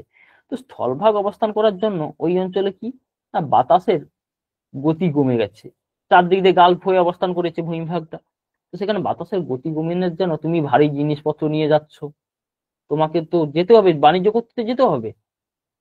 তখন কি হয় না, ওই পালতোলা জাহাজগুলো দাঁড় টেনে দিয়ে ঘোড়াগুলোকে ফেলে দিত। তোমার খাওয়ারও বাঁচাতে হবে, ঘোড়াকে বাঁচাবে না তুমি বাঁচবে, তুমি বাঁচবে। তার জন্য ওই অঞ্চলে অশ্ব অক্ষাংশে 30 থেকে 40 ডিগ্রি অক্ষাংশে না ঘোড়া ফেলে দিত। তার জন্য এই অশ্ব অর্থাৎ ঘোড়া, তো তার জন্য ওই অঞ্চলটা, এই ঘটনার জন্য একে অশ্ব অক্ষাংশ বলে অভিহিত করা হয়ে থাকে, ঠিক আছে।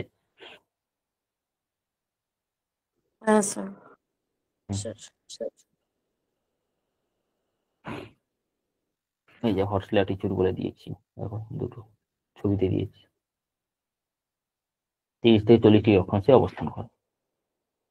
কোরিওলিস বল, কোরিওলিস বলটা কি না, পৃথিবীর আবর্তন গতির ফলে সৃষ্টি বল, ঠিক আছে। পৃথিবীর আবর্তন গতির ফলে এই কোরিওলিস বল সৃষ্টি হয়। কোরিওলিস বল কি না, এই কোন অঞ্চলে সৃষ্টি হয়, সুমেরু আর কুমেরু অঞ্চল। কোথায় সৃষ্টি হয়, সুমেরু ও কুমেরু উচ্চচাপ, সরি নিম্নচাপ অঞ্চলে, সুমেরু কুমেরু নিম্নচাপ অঞ্চলে সৃষ্টি হয়। তো এই যে বল, এই বলটা কি না পৃথিবীর উপর কাজ করছে। তো তার জন্য এখানে বাতাসের গতির বিক্ষেপ দেখা যায়। কোরিওলিস বলের প্রভাবে বাতাসের গতির বিক্ষেপ লক্ষ্য করা যায়। কেউ একটা প্রেসারাইজড করছে, তার ফলে গতি বিক্ষিপ্ত হয়ে যাচ্ছে। ধরো তোমাকে বাড়িতে, তুমি একটা আজকে কাজে যাবে বলছিলে, বাজার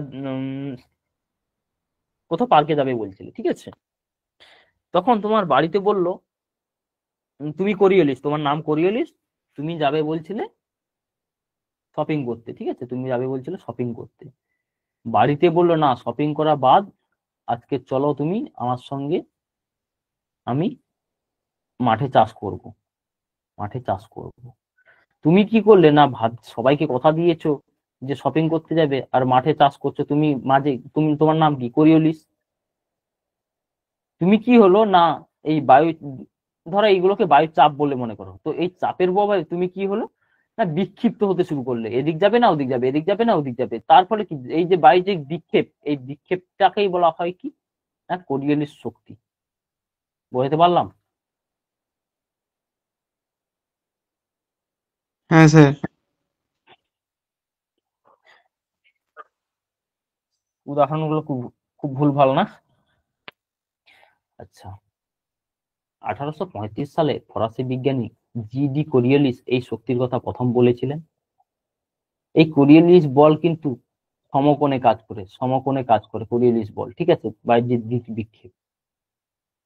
ভূপৃষ্ঠের উলম্ব বায়ু প্রবাহ লক্ষ্য যায় এই নিরক্ষীয় অঞ্চলে, এর ফলে কোরিওলিস বলের প্রভাবে পৃষ্ঠের নিরক্ষীয় অঞ্চলে উলম্ব বায়ু প্রবাহ লক্ষ্য করা যায়। নিরক্ষীয় অঞ্চলে আবর্তনের বেগ বেশি হয়, এই কোরিওলিস বলের প্রভাবে নিরক্ষীয় অঞ্চলে বেগ বেশি হয়। নিরক্ষীয় রেখার ওপর কিন্তু কোরিওলিস বল শূন্য, নিরক্ষীয় রেখার ওপর কোরিওলিস বল কিন্তু শূন্য হয়ে থাকে। এগুলো এমসিকিউ আছে, যা জেনে রাখবে। এবার শুধু বাইস ব্যালট সূত্র। বাইস ব্যালট সূত্রের বলার আগে প্রত্যেকে দাঁড়িয়ে যাও, ঠিক আছে, স্ক্রিন দেখার দরকার নেই, দাঁড়িয়ে যাও। দাঁড়িয়েছো? দাঁড়ালে বলবে। হ্যাঁ স্যার দাঁড়িয়েছি। ব্যাস, দাঁড়িয়ে যাও। হ্যাঁ স্যার। উত্তর গোলার্ধে পেছন ঘুরে যাও, উত্তর দিকে পেছন ঘুরে যাও। যখন তুমি উত্তর গোলার্ধে পেছন ঘুরছো তখন কি হচ্ছে না, তোমার ডান দিক, এটা তোমার কি পেছন যা ঘুরছো এটা তোমার ডান দিক, আর এটা তোমার বাম দিক ধরো, ঠিক আছে। এই যে ডান দিক, এই ডান দিকে উচ্চচাপ অবস্থান করছে, আর বাম দিকে এটা নিম্নচাপ অবস্থান করছে। উত্তর গোলার্ধের ঘটনা গেল। দক্ষিণ দিকে পেছন ঘোরো, দক্ষিণ দিকে পেছন ঘোরো, ঘুরেছে? হ্যাঁ স্যার। দক্ষিণ দিকে পেছন ঘুরলে কোনটা তোমার ডান দিক হচ্ছে? যেটা ডান দিক পূর্ব পূর্ব দিক। সেটা তোমার সেটা তোমার ডান দিক হচ্ছে, এটা তোমার ডান দিক হচ্ছে।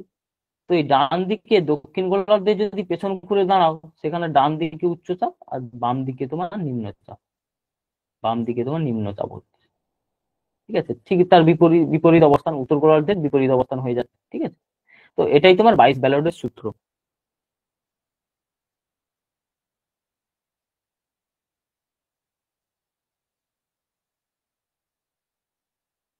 বোঝা গেছে সূত্রটা?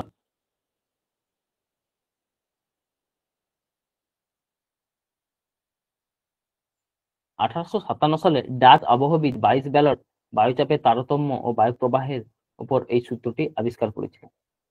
বাইস ব্যালটের নামানুসারে এটি বাইস ব্যালট সূত্র নামকরণ করা হয়েছে, ঠিক আছে। এবার আসি পরের পাটে, ফেরেলের সূত্র। কোরিওলিস বলের প্রভাবে বায়ু উত্তর গোলার্ধের ডান দিকে, বায়ু যখন উত্তর গোলার্ধে কি হচ্ছে না ডান দিকে, উত্তর গোলার্ধে ডান দিকে যাচ্ছে। আবার দক্ষিণ গোলার্ধে কোন দিকে যাচ্ছে না, দক্ষিণ গোলার্ধে বায়ু যাচ্ছে বাম দিকে বেঁকে যাচ্ছে। এটাই তোমার কি না ফেরেলের সূত্র নামে পরিচিত। ক্লিয়ার? হ্যাঁ স্যার। বিজ্ঞানী ফেরেলের নামানুসারে এটি ফেরেলের সূত্র নামকরণ করা হয়েছে, ব্যাস এটুকুই লাগে। এবার বায়ু প্রবাহ শ্রেণী বিভাগে আসি।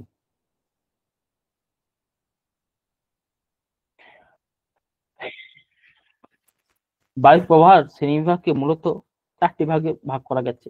একটা তোমার নিয়ত বায়ু প্রবাহ, আর একটা সাময়িক বায়ু প্রবাহ, একটা স্থানীয় বায়ু প্রবাহ, আর একটা আকস্মিক বায়ু প্রবাহ।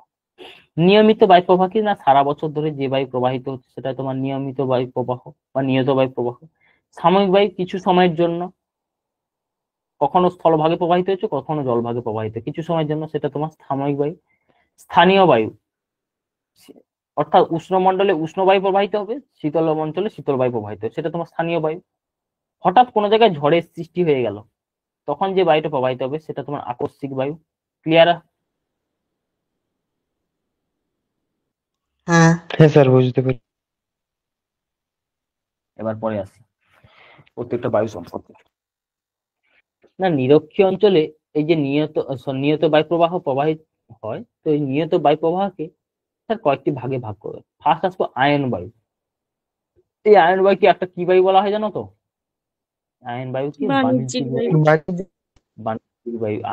আয়ন বায়ুর গতিপথ বরাবর বাণিজ্যিক বায়ু। আবার এটা জানবে যে আয়ন বায়ুর গতিপথ বরাবর পৃথিবীর মরুভূমিগুলি অবস্থান করছে। আয়ন বায়ু যেদিক দিয়ে প্রবাহিত হয় সেই দিক দিয়ে তার মরুভূমি সৃষ্টি হয়ে গেছে। ঠিক আছে, যে অনেক ডিটেলস এর ব্যাপার তখন জিওগ্রাফিক্যাল। এটা উভয় গোলার্ধে 30 ডিগ্রি অক্ষরেখার মধ্যে প্রবাহিত হয়। এটা উভয় গোলার্ধে 30 ডিগ্রি, উত্তর ও দক্ষিণ গোলার্ধে এই দিয়েছি দেখো, এই যে এই বায়ুকে বাণিজ্যিক বায়ু বলা হয়। গতিবেগ 16 থেকে 20 কিলোমিটার গতিবেগ। আয়ন বায়ুর প্রবাহপথে মহাদেশগুলি প্রবল বৃষ্টিপাত হয়। আবার পশ্চিম অঞ্চলে মরুভূমি সৃষ্টি হয়েছে। এই দেখো আয়ন বায়ুর প্রবাহপথ বরাবর তাহলে কি না পশ্চিমা অঞ্চলে, এটা তোমার পশ্চিমা অঞ্চলে মরুভূমিটা সৃষ্টি হয়েছে আয়ন বায়ুর প্রবাহপথ বরাবর। এবার আসবো পশ্চিমা বায়ু। 30 থেকে 60 ডিগ্রি অক্ষাংশ উভয় গোলার্ধে প্রবাহিত হবে নিশ্চয়ই। আবার দক্ষিণ গোলার্ধে 40 থেকে 60 ডিগ্রি অক্ষাংশের মধ্যে এটি প্রবাহিত। এই যে 40 থেকে 60 ডিগ্রির মধ্যে এটা তোমার যে বায়ুটা প্রবাহিত হচ্ছে জলভাগের উপর দিয়ে, একে গর্জনশীল চল্লিশা বা ক্রোধনমত চল্লিশা বলে অভিহিত করা হয়। আর যেটা 50 ডিগ্রি প্রপার, সেটা তোমার রোডিং 50 নামে পরিচিত। রোডিং 50 নামে পরিচিত। ঠিক আছে, রোডিং 50 নামে পরিচিত। এবার একটু মেরু অঞ্চল, উভয় গোলার্ধে নিশ্চয়ই একেবারে শীতল অঞ্চলের দিকে প্রবাহিত হবে যে বায়ু, সেটা তোমার মেরু বায়ু নামে পরিচিত। এবার আসবে সাময়িক বায়ু। স্যার সাময়িক বায়ু কি না, কিছু সময়ের জন্য যে সকল বায়ু প্রবাহিত হচ্ছে সেটা তোমার সাময়িক বায়ু নামে পরিচিত। ফার্স্টে এই ছবিটাই প্রকাশ করে। এটা তোমার স্থলভাগ আর এটা তোমার জলভাগ। দিনের বেলা স্থলভাগ তাড়াতাড়ি উষ্ণ হয়। স্থলভাগ কি না তাড়াতাড়ি উষ্ণ হয় আর তাড়াতাড়ি শীতল হয়। ঠিক আছে, তাড়াতাড়ি উষ্ণ হচ্ছে, তাড়াতাড়ি শীতল হচ্ছে। আর জলভাগ দেরি করছে, দেরিতে উষ্ণ হচ্ছে, দেরিতে তোমার শীতল হচ্ছে। সেক্ষেত্রে কি হয় না জলভাগ থেকে যে বায়ু দিনের বেলা প্রবাহিত হচ্ছে স্থলভাগের দিকে, সেই বায়ুকে বলা হয় কিনা সমুদ্র বায়ু। ক্লিয়ার? স্যার আরেকবার বলবেন? মাথা ঠান্ডা করো। আমি প্রথম কি বলেছিলাম যে স্থলভাগে তাড়াতাড়ি না, আমি স্থলভাগের কথা বাদ দাও, আমি বাস্তবে একটা উদাহরণ দিই, গার্লফ্রেন্ড বয়ফ্রেন্ডের উদাহরণ। যে বয়ফ্রেন্ড ও বেচারা যত তাড়াতাড়ি গরম হয়ে যায় তত তাড়াতাড়ি কিন্তু ঠান্ডা হয়ে যায়, আর গার্লফ্রেন্ড দেরিতে গরম হয় আর দেরিতে ঠান্ডা হয়। তখন কি হচ্ছে না, গার্লফ্রেন্ডটা তোমার সমুদ্র আর বয়ফ্রেন্ডটা তোমার স্থলভাগ। তো সেই শীতল অঞ্চল থেকে বায়ু উষ্ণ অঞ্চলের দিকে প্রবাহিত হচ্ছে। শীতল অঞ্চল কোনটা? সমুদ্র। তো সমুদ্রের থেকে বায়ু যখন স্থলভাগের দিকে প্রবাহিত হচ্ছে সেটা তোমার সমুদ্র বায়ু নামে পরিচিত। ক্লিয়ার করাতে পারলাম? হ্যাঁ স্যার। এবার আসি স্থলবায়ু। এটা তোমার রাতের বেলা, স্থলভাগ দেরিতে উষ্ণ হচ্ছে আর জলভাগ কি হচ্ছে স্থলভাগ তাড়াতাড়ি উষ্ণ হয়ে শীতল হয়ে গেছে আর জলভাগ তখনও উষ্ণ আছে। তাই শীতল অঞ্চল থেকে বায়ু উষ্ণ অঞ্চলের দিকে সমুদ্রের দিকে প্রবাহিত হচ্ছে। এই স্থলভাগ থেকে প্রবাহিত হওয়ার জন্য বায়ুটা একে স্থলবায়ু বলে অভিহিত করা হয়। এই স্থলবায়ু রাতের বেলা প্রবাহিত হয়। স্থলবায়ু কখন না রাতের বেলা প্রবাহিত হয়। বুঝতে পারলাম দুটা?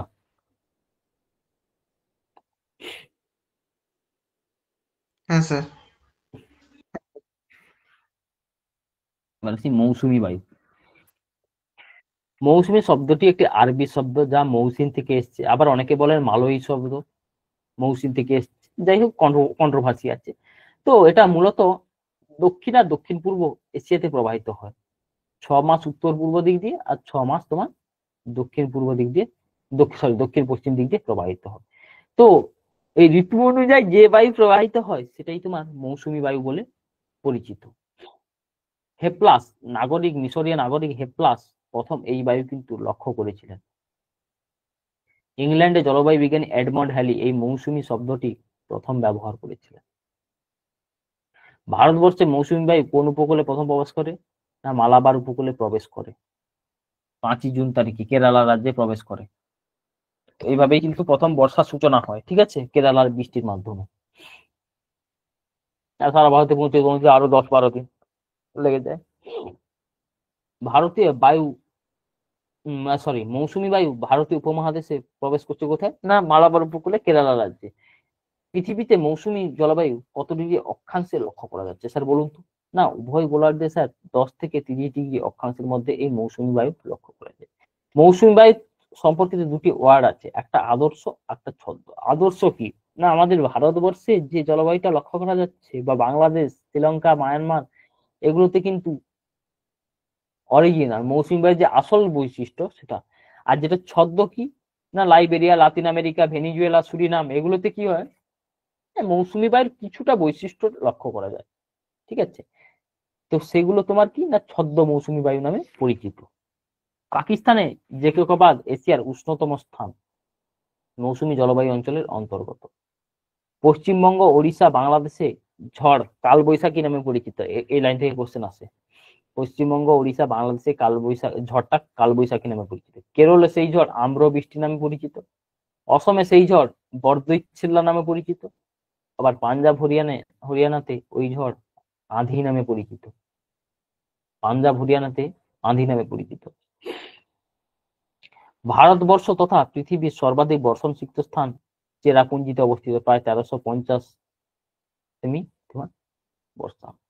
মোনেক্স এটা মৌসুমী বায়ুর গতিপথ বা গতিবেগ সংক্রান্ত বিভিন্ন রিসার্চ করে এই মোনেক্স। ভারত, যুক্তরাষ্ট্র, রাশিয়া, ফ্রান্স দ্বারা পরিচালিত মোনেক্স। মোনেক্স থেকে কি কোশ্চেন তাই জানো, একটু নোট করবে যে নিম্নের কোন দেশটি মোনেক্স এর অন্তর্ভুক্ত নয়? এই কোশ্চেন দেবে, নিম্নের কোনটি মোনেক্স এর অন্তর্ভুক্ত নয়। তাহলে এই কয়েকটা দেশ যেহেতু রিসার্চ করে তো এদের নাম কিন্তু মনে রাখবে। মৌসুমী জলবায়ু অর্থাৎ অরিজিনাল যে মৌসুমী বায়ু সংক্রান্ত গবেষণা করে তো সেই সকল দেশগুলো কিন্তু এখানে অবস্থিত। তো তারাই কিন্তু মৌসুমী বায়ু রিসার্চ বা গবেষণা সঙ্গে যুক্ত বা কর্মসূচি কিন্তু স্থির করে। মোনেক্সের ফুল ফর্ম মনসুন এক্সপেরিমেন্ট। এতটা ক্লিয়ার করতে পারলাম? হ্যাঁ স্যার। এবার আসবো পার্বত্য উপত্যকার বায়ু প্রবাহ। পার্বত্য উপত্যকার বায়ু প্রবাহ। আচ্ছা, যে ইংলিশের নোটসটা নেবে আমার ধরো আমি টোটাল নোটসটা আজকে দিয়ে দেবো, ঠিক আছে। এত বলা পড়িয়ে আমাকে তো ইংলিশে করতে হবে, একটু যদি সময় লাগে আমি কালকের মধ্যে সারাদিনের মধ্যে পাঠিয়ে দেবো, ঠিক আছে। আবার স্যার তোমাকে শেয়ার করে দেবে। Okay sir. আচ্ছা তুমি কি টোটাল বাংলা বুঝতে পারো না? না, লেখাগুলো বুঝতে অসুবিধা পারো না হয় বুঝতে স্যার। পারো না?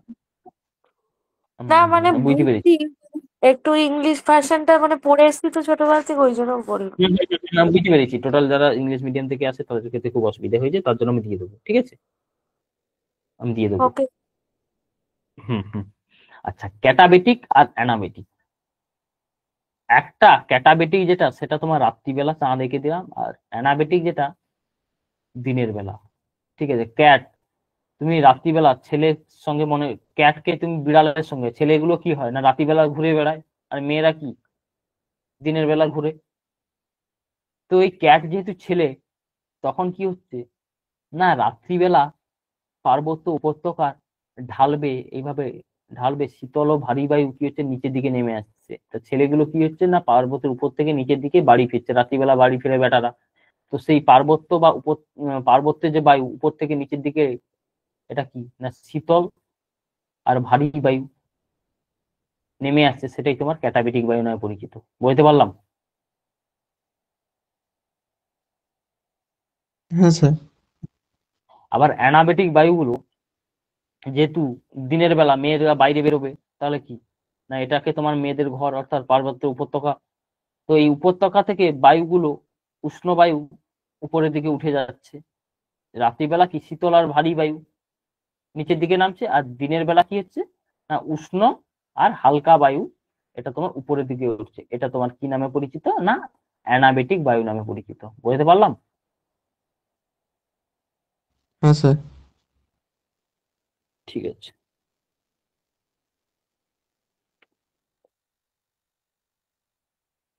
এবার স্থানীয় বায়ু, এখান থেকে খুব কোশ্চেন আছে। একটা বায়ুর নাম দিয়ে দেবে, এটা কোন অঞ্চলে প্রবাহিত হয়। ঠিক আছে, খুব কোশ্চেন আছে প্রত্যেক পরীক্ষায়। স্থানীয় বায়ু কি না, কোনো নির্দিষ্ট স্থানে উষ্ণতা ও বায়ুচাপের পার্থক্যের উপর নির্ভর করে যে বায়ু স্থানীয়ভাবে প্রবাহিত হয় সেটাই তোমার স্থানীয় বায়ু। যারা উষ্ণ অঞ্চলে উষ্ণ বায়ু তো প্রবাহিত হবে, আর শীতল অঞ্চলে শীতল বায়ু প্রবাহিত হবে। ঠিক আছে, আচ্ছা একটা মিনিট একটু ধরো তো ভাই, একটা মিনিট।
আচ্ছা বলো।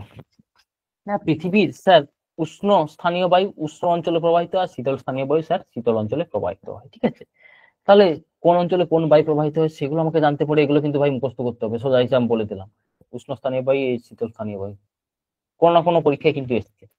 ফন আল্পস পার্বত্য অঞ্চলে প্রবাহিত হয় ও রাইন নদীর উপত্যকা অঞ্চলে ফন উষ্ণ স্থানীয় বায়ু প্রবাহিত হয়। চিনুক রকি পার্বত্য অঞ্চলে প্রবাহিত হয়।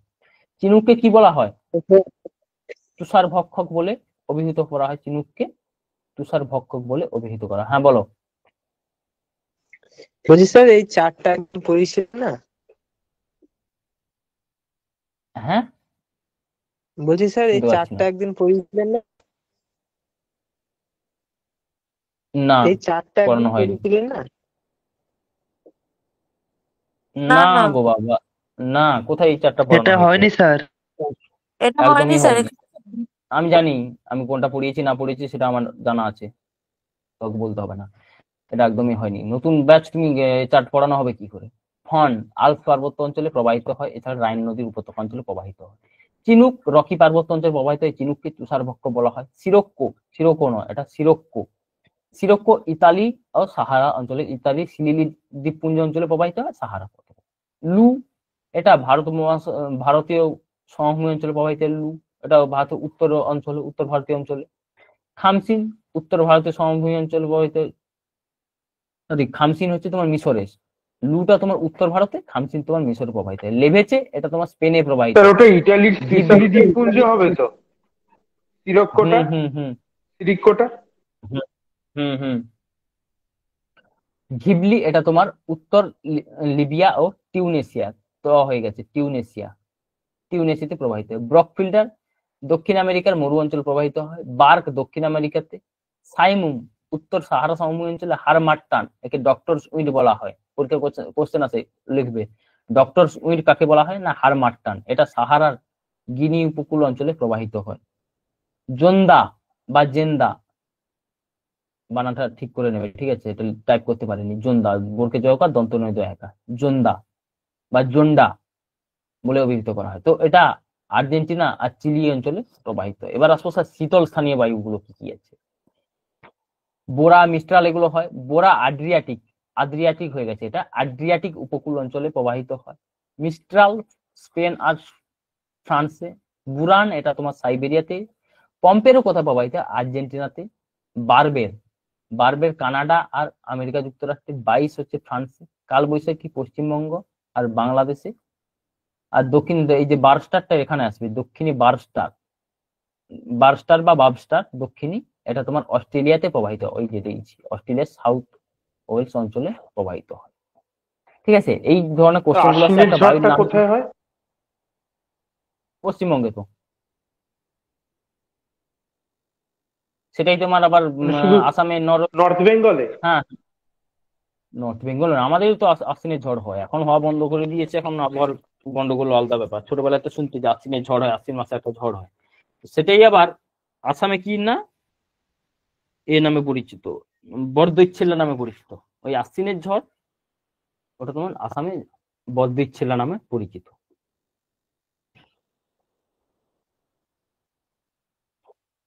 আকস্মিক বায়ু প্রবাহ, যে বলছিল ঘূর্ণবাত, এটা তোমার আকস্মিক বায়ু প্রবাহ। নর্মাল বায়ু প্রবাহ আর হঠাৎ করে বায়ু প্রবাহ দুটো আলাদা। যেটা হঠাৎ করে সৃষ্টি হচ্ছে সেটাই তোমার ঝড় বা ঘূর্ণিঝড়। ভূপৃষ্ঠে কোনো স্বল্প পরিসর স্থানে বায়ুর কি হয় না, হঠাৎ করে বায়ু চাপের পরিবর্তন হলো, তার ফলে কি না বায়ু হঠাৎ করে তীব্রভাবে প্রবাহিত হতে শুরু করলো, সেটাই হচ্ছে তোমার আকস্মিক বায়ু বলে অভিহিত করা হয়। তো এটা তোমার আকস্মিক বায়ু দুটো, একটা তোমার সাইক্লোন আর একটা তোমার অ্যান্টি সাইক্লোন। ঠিক আছে, তো সাইক্লোন বা ঘূর্ণিঝড় এটা তোমার উত্তর গোলার্ধে ঘড়ির কাঁটার বিপরীত দিকে, এই লাইনটা খুব মনে রাখো। সাইক্লোন যেটা সেটা তোমার কি উত্তর গোলার্ধে ঘড়ির কাঁটার বিপরীতে, আর দক্ষিণ গোলার্ধে ঘড়ির কাঁটার দিকে প্রবাহিত হয়। আর যেটা অ্যান্টি সাইক্লোন সেটা উত্তর গোলার্ধে ঘড়ির কাঁটার দিকে প্রবাহিত হবে, আর যেটা দক্ষিণ গোলার্ধে হবে সেটা তোমার ঘড়ির কাঁটার বিপরীত দিকে প্রবাহিত হবে, অ্যান্টি সাইক্লোন। এটা হচ্ছে সাইক্লোন আর অ্যান্টি সাইক্লোনের মধ্যে পার্থক্য। ঘূর্ণবাত শব্দটি প্রথম ব্যবহার করেন কে? Henry Piddington. ঘূর্ণবাত শব্দটি কুক্লোস থেকে এসছে, যার অর্থ কিনা সাপের কুণ্ডলী, অর্ধবৃত্তাকার সাপের কুণ্ডলী। এই ঘূর্ণবাতের ফলে কিনা আকাশ মেঘাচ্ছন্ন ও ঝড় বৃষ্টি হয়ে থাকে। আর অ্যান্টি সাইক্লোনের ক্ষেত্রে কথাটি ব্যবহার করেন কে না? Francis Galton. গালটন নয়, এটা গ্যালটন হবে, ফ্রান্সিস গ্যালটন। আকাশ মেঘমুক্ত ও পরিষ্কার হয়ে থাকে প্রতিপ ঘূর্ণবাতের ক্ষেত্রে। সমস্ত ছবি দিয়েছি দেখো, ঘূর্ণবাত আর প্রতিপ ঘূর্ণবাত, উত্তর গোলার্ধ আর দক্ষিণ গোলার্ধ দুটো ছবি দিয়েছে, ঘূর্ণবাত আর প্রতিপ ঘূর্ণবাত। এই ঘূর্ণবাতকে স্যার দুটো ভাগে ভাগ করা যায়, একটা তোমার ক্রান্তীয় মন্ডলের ঘূর্ণবাত, একটা নাতিশীতোষ্ণ মন্ডলের ঘূর্ণবাত। ক্রান্তীয় মন্ডলে যেটা সেটা 5 থেকে 25 ডিগ্রি অক্ষরেখার মধ্যে প্রবাহিত হচ্ছে। এই ঘূর্ণঝড় গুলোর নাম মনে রাখতে হয়, পরীক্ষা কোশ্চেন আছে, যারা প্রিভিয়াস ইয়ার একটু ঘাঁটবে যে কোনো এক্সামের, তো এই কোশ্চেন গুলো পেয়ে যাবে। না বলে দিল বাগুই কোন অঞ্চলে প্রবাহিত হয়, উইলি উইলি কোন অঞ্চলে প্রবাহিত হয়, যেগুলো 4টা অঞ্চলের নাম দিয়ে দেবে, সেখান থেকে বেছে নিতে হবে। সাইক্লোন বঙ্গোপসাগর আর আরব সাগরীয় অঞ্চল। টাইফুন চীন সাগরে সৃষ্ট ঘূর্ণিঝড় টাইফুন নামে পরিচিত। বাগুই ফিলিপাইন্সে। হ্যারিকেন ক্যারিবিয়ান সাগরে। উইলি উইলি উত্তর অস্ট্রেলিয়াতে। টাইফু বা টাইফু এটা তোমার তাইওয়ানে প্রবাহিত হয়। টর্নেডো, ক্যাটরিনা, রিটা এগুলো তোমার আমেরিকা যুক্তরাষ্ট্রের মেক্সিকো উপসাগরীয় অঞ্চলে লক্ষ্য করা যায়। আর টুইস্টার এটাও কিন্তু আমেরিকা যুক্তরাষ্ট্রের। ঠিক আছে, টর্নেডোর গতিবেগ কিন্তু সব থেকে বেশি, তাই কি না টর্নেডো পৃথিবীর সব থেকে বেশি বিধ্বংসী ঘূর্ণিঝড় নামে পরিচিত। আর এই ক্রান্তীয় মন্ডলে ঘূর্ণিঝড়গুলো বেশিরভাগ কিন্তু সমুদ্রে সৃষ্টি হয়। ঠিক আছে, যে ঝড়ের বেগ বেশি দেখবে সেগুলো কিন্তু সবকটাই সমুদ্র অঞ্চলে সৃষ্টি হয়। নাতিশীতোষ্ণ 35 থেকে 65 ডিগ্রি অক্ষাংশের মধ্যে সৃষ্টি হয়। এই নাতিশীতোষ্ণ মন্ডলে কি না একটা পশ্চিমা বায়ু এসে আঘাত করছে, একটা মেরু বায়ু এসে আঘাত করছে, তার ফলে দুই বায়ু এসে আঘাত করার জন্য একটা সীমান্ত সৃষ্টি হচ্ছে। এই সীমান্তটাকে কি বলা হয় না মেরু সীমান্ত বলে অভিহিত করা হয়। ঠিক আছে, ফ্রন্টিয়ার। ঠিক আছে, তো এই যে সীমান্ত, একটা যে মেরু সীমান্ত সৃষ্টি হচ্ছে, এর ফলে কি না কেন্দ্রের আর বায়ু, ঘূর্ণিঝড়ের কেন্দ্র এটা ধরো কেন্দ্র, আর তার এটা কেন্দ্রের বাইরের অংশ, এই দুইয়ের কিন্তু বায়ুচাপের পার্থক্য কত না 10 থেকে 20 মিলিবার, 10 থেকে 20 মিলিবার পার্থক্য হয়। ঠিক আছে, ভি বার্কনেস আর জে বার্কনেস নাতিশীতোষ্ণ ঘূর্ণবাত সম্পর্কিত মেরু সীমান্ত তত্ত্বের কথা বলে। এই যে মেরু সীমান্ত, এই মেরু সীমান্ত তত্ত্বের কথা বলেছিলেন কি না স্যার? ভি বার্কনেস আর জে বার্কনেস বলেছিলেন। বোঝাতে পারলাম স্যার?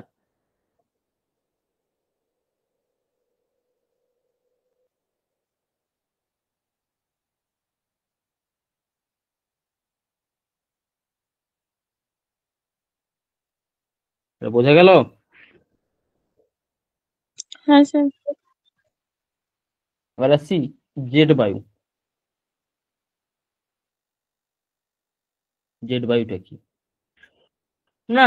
জেট বায়ু একটা ট্রপোস্ফিয়ারে প্রবাহিত। জেট বায়ু কোথায় প্রবাহিত হয় না? ট্রপোস্ফিয়ারে প্রবাহিত হয়। এটা কি না একটা তরঙ্গায়িত আঁকা বাঁকা পথে বায়ুটা প্রবাহিত হয় ট্রপোস্ফিয়ারের ঊর্ধ্বাংশে। ট্রপোস্ফিয়ারের ঊর্ধ্বাংশে একটা উচ্চ গতিসম্পন্ন বায়ু প্রবাহিত হয়, সেটা তোমার জেট বায়ু নামে পরিচিত। না এই বায়ু এরূপ নামকরণ কারণ না, দ্বিতীয় বিশ্বযুদ্ধের সময় আমেরিকার জেট বিমানগুলো জার্মানিতে বোমা ফেলার সময় যেত, তো সেই সময় একটা উচ্চ গতিসম্পন্ন একটা বায়ু লক্ষ্য করেন, তো সেই বায়ুরা নামকে না জেট বায়ু নামে অভিহিত করা। বিজ্ঞানী এম বেকন 1944 সালে জেট বায়ু প্রবাহের নামকরণ করেন। ঠিক আছে, জেট বায়ু প্রবাহ কোথায় প্রবাহিত হয় না? এটা তোমার ট্রপোস্ফিয়ারে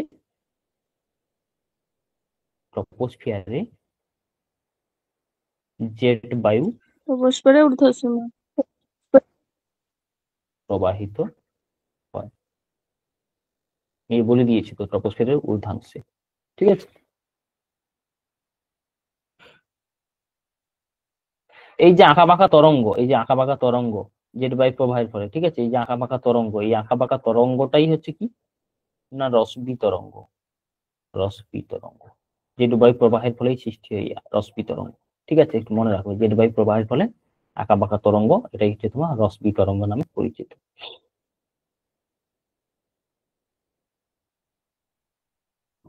ক্রান্তীয় জেট বায়ু, উপক্রান্তীয় জেট বায়ু, মেরুদেশীয় জেট বায়ু। ক্রান্তীয় জেট বায়ু 15 থেকে 20 ডিগ্রি অক্ষরেখার মধ্যে প্রবাহিত হয়। পূর্ব থেকে পশ্চিম দিকে ক্রান্তীয় জেট বায়ু প্রবাহিত। আবার আমি যদি বলি উপক্রান্তীয় জেট বায়ু 25 থেকে 35 ডিগ্রি অক্ষাংশ উপক্রান্তীয় অঞ্চল, এই বায়ু কিন্তু পশ্চিম থেকে পূর্ব দিকে প্রবাহিত হয়। মেরু 45 থেকে 60 ডিগ্রি অক্ষরেখা থেকে মেরু বায়ু প্রবাহ শুরু হয়ে যায়, তো এটা পশ্চিম থেকে পূর্ব দিকে বায়ু প্রবাহ লক্ষ্য করে। তো এই তিনটি বায়ুর মধ্যে সব থেকে বেশি শক্তিশালী কিন্তু আমার মেরুদেশীয় জেট বায়ু। এবার আসি এল নিনো আর লা নিনো, এখান থেকে কিন্তু প্রত্যেক বছর কোশ্চেন আসে। না আমি ছবিটা আঁকি, চেষ্টা করছি পৃথিবীর ছবিটা একটু আঁকার। ঠিক আছে,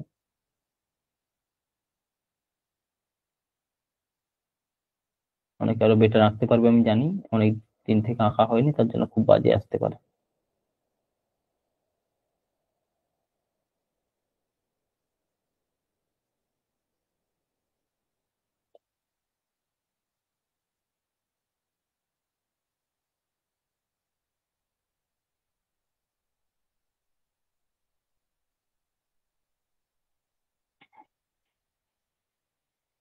আঁকা হয়েছে?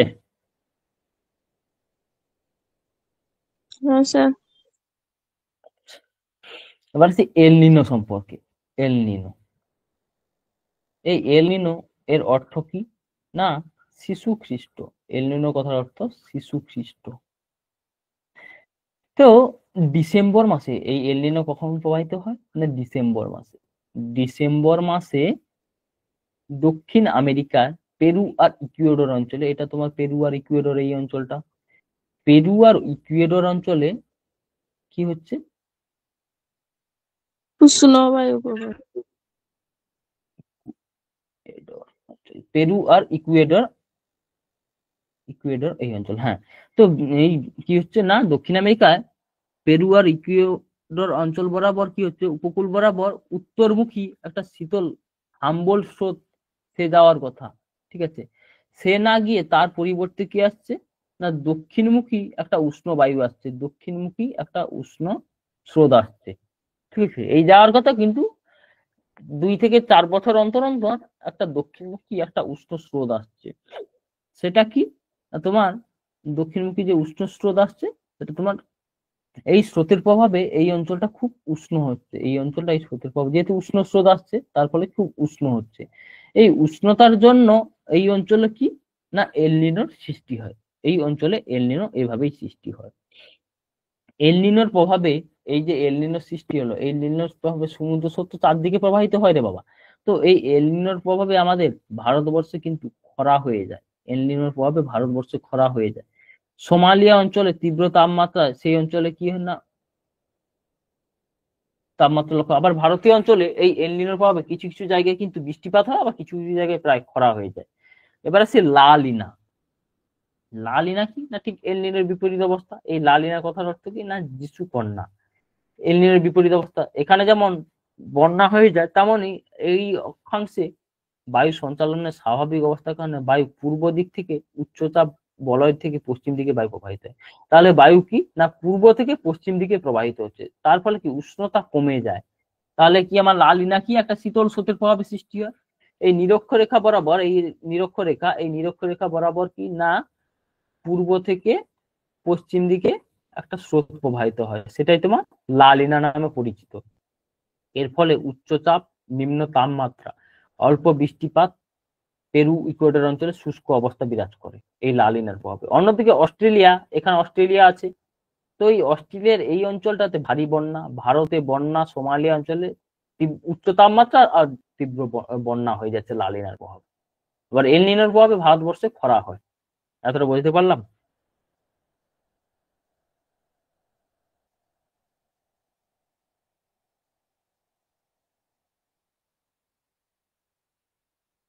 হ্যাঁ কি না বলো, না আবার বলবো?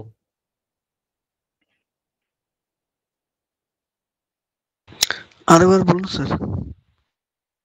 কোন জায়গাটা? লিনাটা লা নিনা কি হচ্ছে না পেরু আর ইকুয়েডর অঞ্চলেই সৃষ্টি হচ্ছে। ওটা কি না একটা শীতল স্রোতের প্রভাবে সৃষ্টি, ওটা একটা শীতল স্রোতের প্রভাব। অন্য সময় যা টেম্পারেচার থাকে তার থেকে টেম্পারেচার কি না উষ্ণতা কমে যাচ্ছে, উষ্ণতা কমে যাচ্ছে। তার ফলে কি হচ্ছে না পূর্ব থেকে বায়ু পশ্চিম দিকে সমুদ্র স্রোত একটা সৃষ্টি হচ্ছে, এই যে সমুদ্র স্রোত পূর্ব থেকে পশ্চিম দিকে প্রবাহিত হচ্ছে এই শীতল স্রোতের প্রভাবে। তো তার জন্য কি হচ্ছে না এই পেরু আর ইকুয়েডর এই অঞ্চলটা কি না শুষ্ক হয়ে যাচ্ছে, ওই অঞ্চলটা শুষ্ক হয়ে যাচ্ছে, বাকি অঞ্চলগুলোতে বৃষ্টিপাত হচ্ছে। এরূপ ঘটনাকে লা লিনা বলে অভিহিত করা হয়। ক্লিয়ার? ঠিক আছে স্যার। এই লা লিনার প্রভাবে কি হয় না মাছেদের খাওয়ারের পরিমাণ বৃদ্ধি পায়, প্লাঙ্কটন সৃষ্টি হয় খুব লা লিনার প্রভাবে।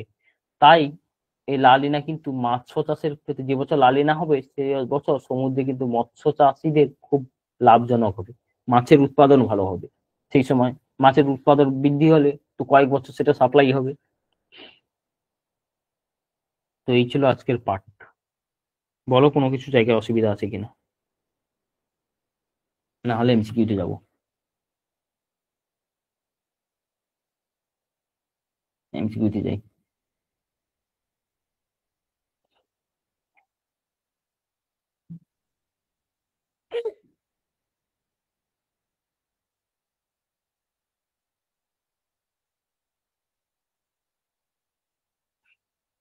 বায়ুর চাপ পরিমাপ করা কোন যন্ত্রের সাহায্যে? Option A thermometer, option A barometer, option C anemometer, option D hygrometer. কি হবে?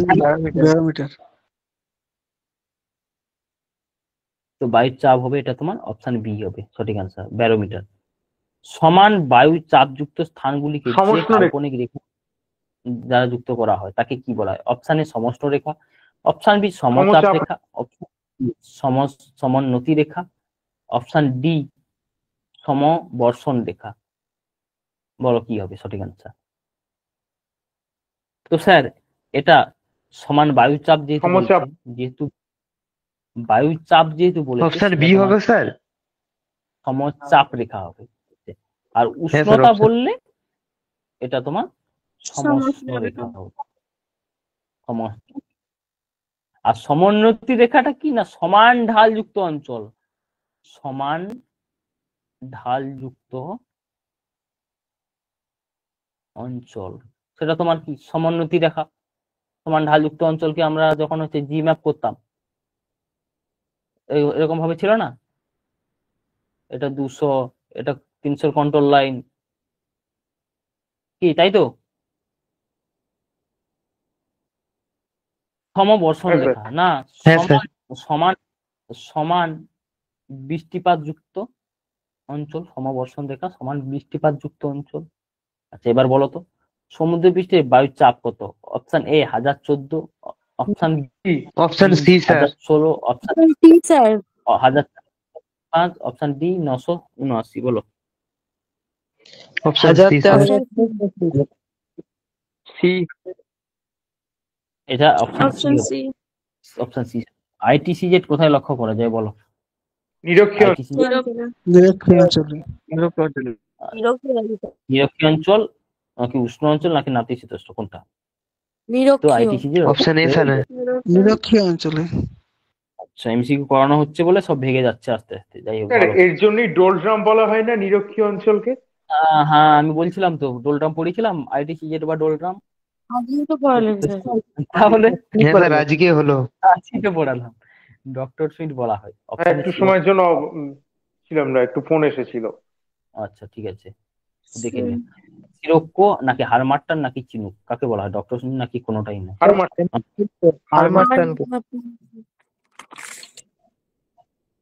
তো ডক্টর সুইট বলা হয় হারমান। যে যন্ত্রের সাহায্যে বায়ুর গতিবেগ মাপা হয়? Option a anemometer, option b hygrometer, option c barometer, option d psychrometer. Option a sir, anemometer. Meter. Anemometer, বায়ুর গতিবেগ। আচ্ছা, মার্কিন যুক্তরাষ্ট্রের বিধ্বংসী ঘূর্ণিঝড় টর্নেডোকে কি বলা হয়? Option A cyclone, option B twister, option C typhoon, option D hurricane, কি বলা হয়? সাথে দেখি বলো। C typhoon. Typhoon. Typhoon option B sir হতে পারে, টুইস্টার। Option B. টাইফুন তো জাপানে। টুইস্টার, টুইস্টার একদম মাথা ফাটিয়ে দেবো ভুলভাল আনসার দিলে। টাইফুন চীনে, হ্যারিকেন জাপানে। ওটাই তো বললাম, ওরা ভুলভাল আনসার দিচ্ছে তো। এগুলো একটু পড়বে, যে ছকে দেওয়া আছে সব কটা ভালো করে পড়বে। ক্যারিবিয়ান সাগরে ক্রান্তীয় ঘূর্ণবাদ কি নামে পরিচিত? Option A hurricane, option B tornado, option C typhoon, option D twister. Caribbean সাগরে এবারে বলো। Option tornado. Option B sir. Option B sir, tornado. Hurricane, এটা হ্যারিকেন। ক্যারিবিয়ান সাগরটা তো আমেরিকার কাছে। হ্যারিকেন রে বাবা, আমি কিছু ভুল বললাম? আচ্ছা আমি এবার দেখে নিচ্ছি তবু। না, হ্যারিকেনই হবে। হ্যারিকেন হবে। হ্যারিকেন ক্যারিবিয়ান, একদমই ঠিক আছে, ঠিকই আছে। তো হ্যারিকেন হচ্ছে তোমার ক্যারিবিয়ান উপসাগরে। তো বলো, ক্লাস কেমন লাগলো? ভালো খারাপ, কোনো অসুবিধা? খুব ভালো। খুবই ভালো। কোনো অসুবিধা? ভালো স্যার। না। এইভাবে না পড়তে, স্যার। ঠিক আছে পড়তে থাকো কন্টিনিউ। আমি এটুকু বলবো একটা জিনিস ক্লাস শেষে, যে জিনিসগুলো এত জিনিস তো, কম্পিটিটিভ বলো টেট বলো যাই বলো, যে এক্সামই দাও তুমি, বহু অনেকগুলো সাবজেক্ট তোমাকে পড়তে হচ্ছে, সেক্ষেত্রে বারবার রিভাইজ দিবে। আর রিভিশন যা দেবে তারপর কি এমসিকিউ পড়বে।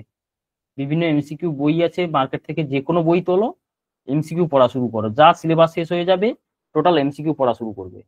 এটুকুই বলবো, এবার পড়ে যাও, ভালো থেকো, সুস্থ থেকো, গুড নাইট সকলকে, দেখা হবে পরের ক্লাসে। Good sir night. বলছি, টাইফুনটা কি স্যার, good night। জাপানে? টাইফুন চীন সাগর,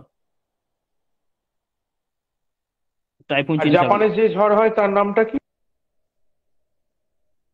জাপানে ওটাও টাইফুন অঞ্চল, টাইফুন জাপানে ওই অঞ্চলে। ওটা তো হ্যাঁ। আর কিছু?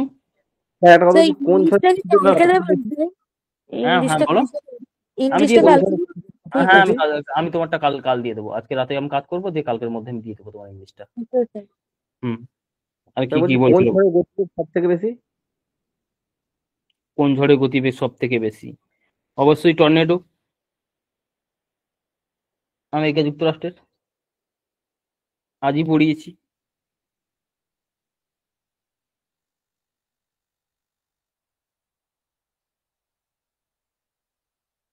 স্যার একবার 2020 সালে ব্যান্ডেলের ওই সাইডের দিকে মানে হচ্ছে টর্নেডো ঘূর্ণিঝড় হয়েছিল বলে মনে করা হয়েছিল, সেটা কি স্যার সত্যি টর্নেডো ছিল?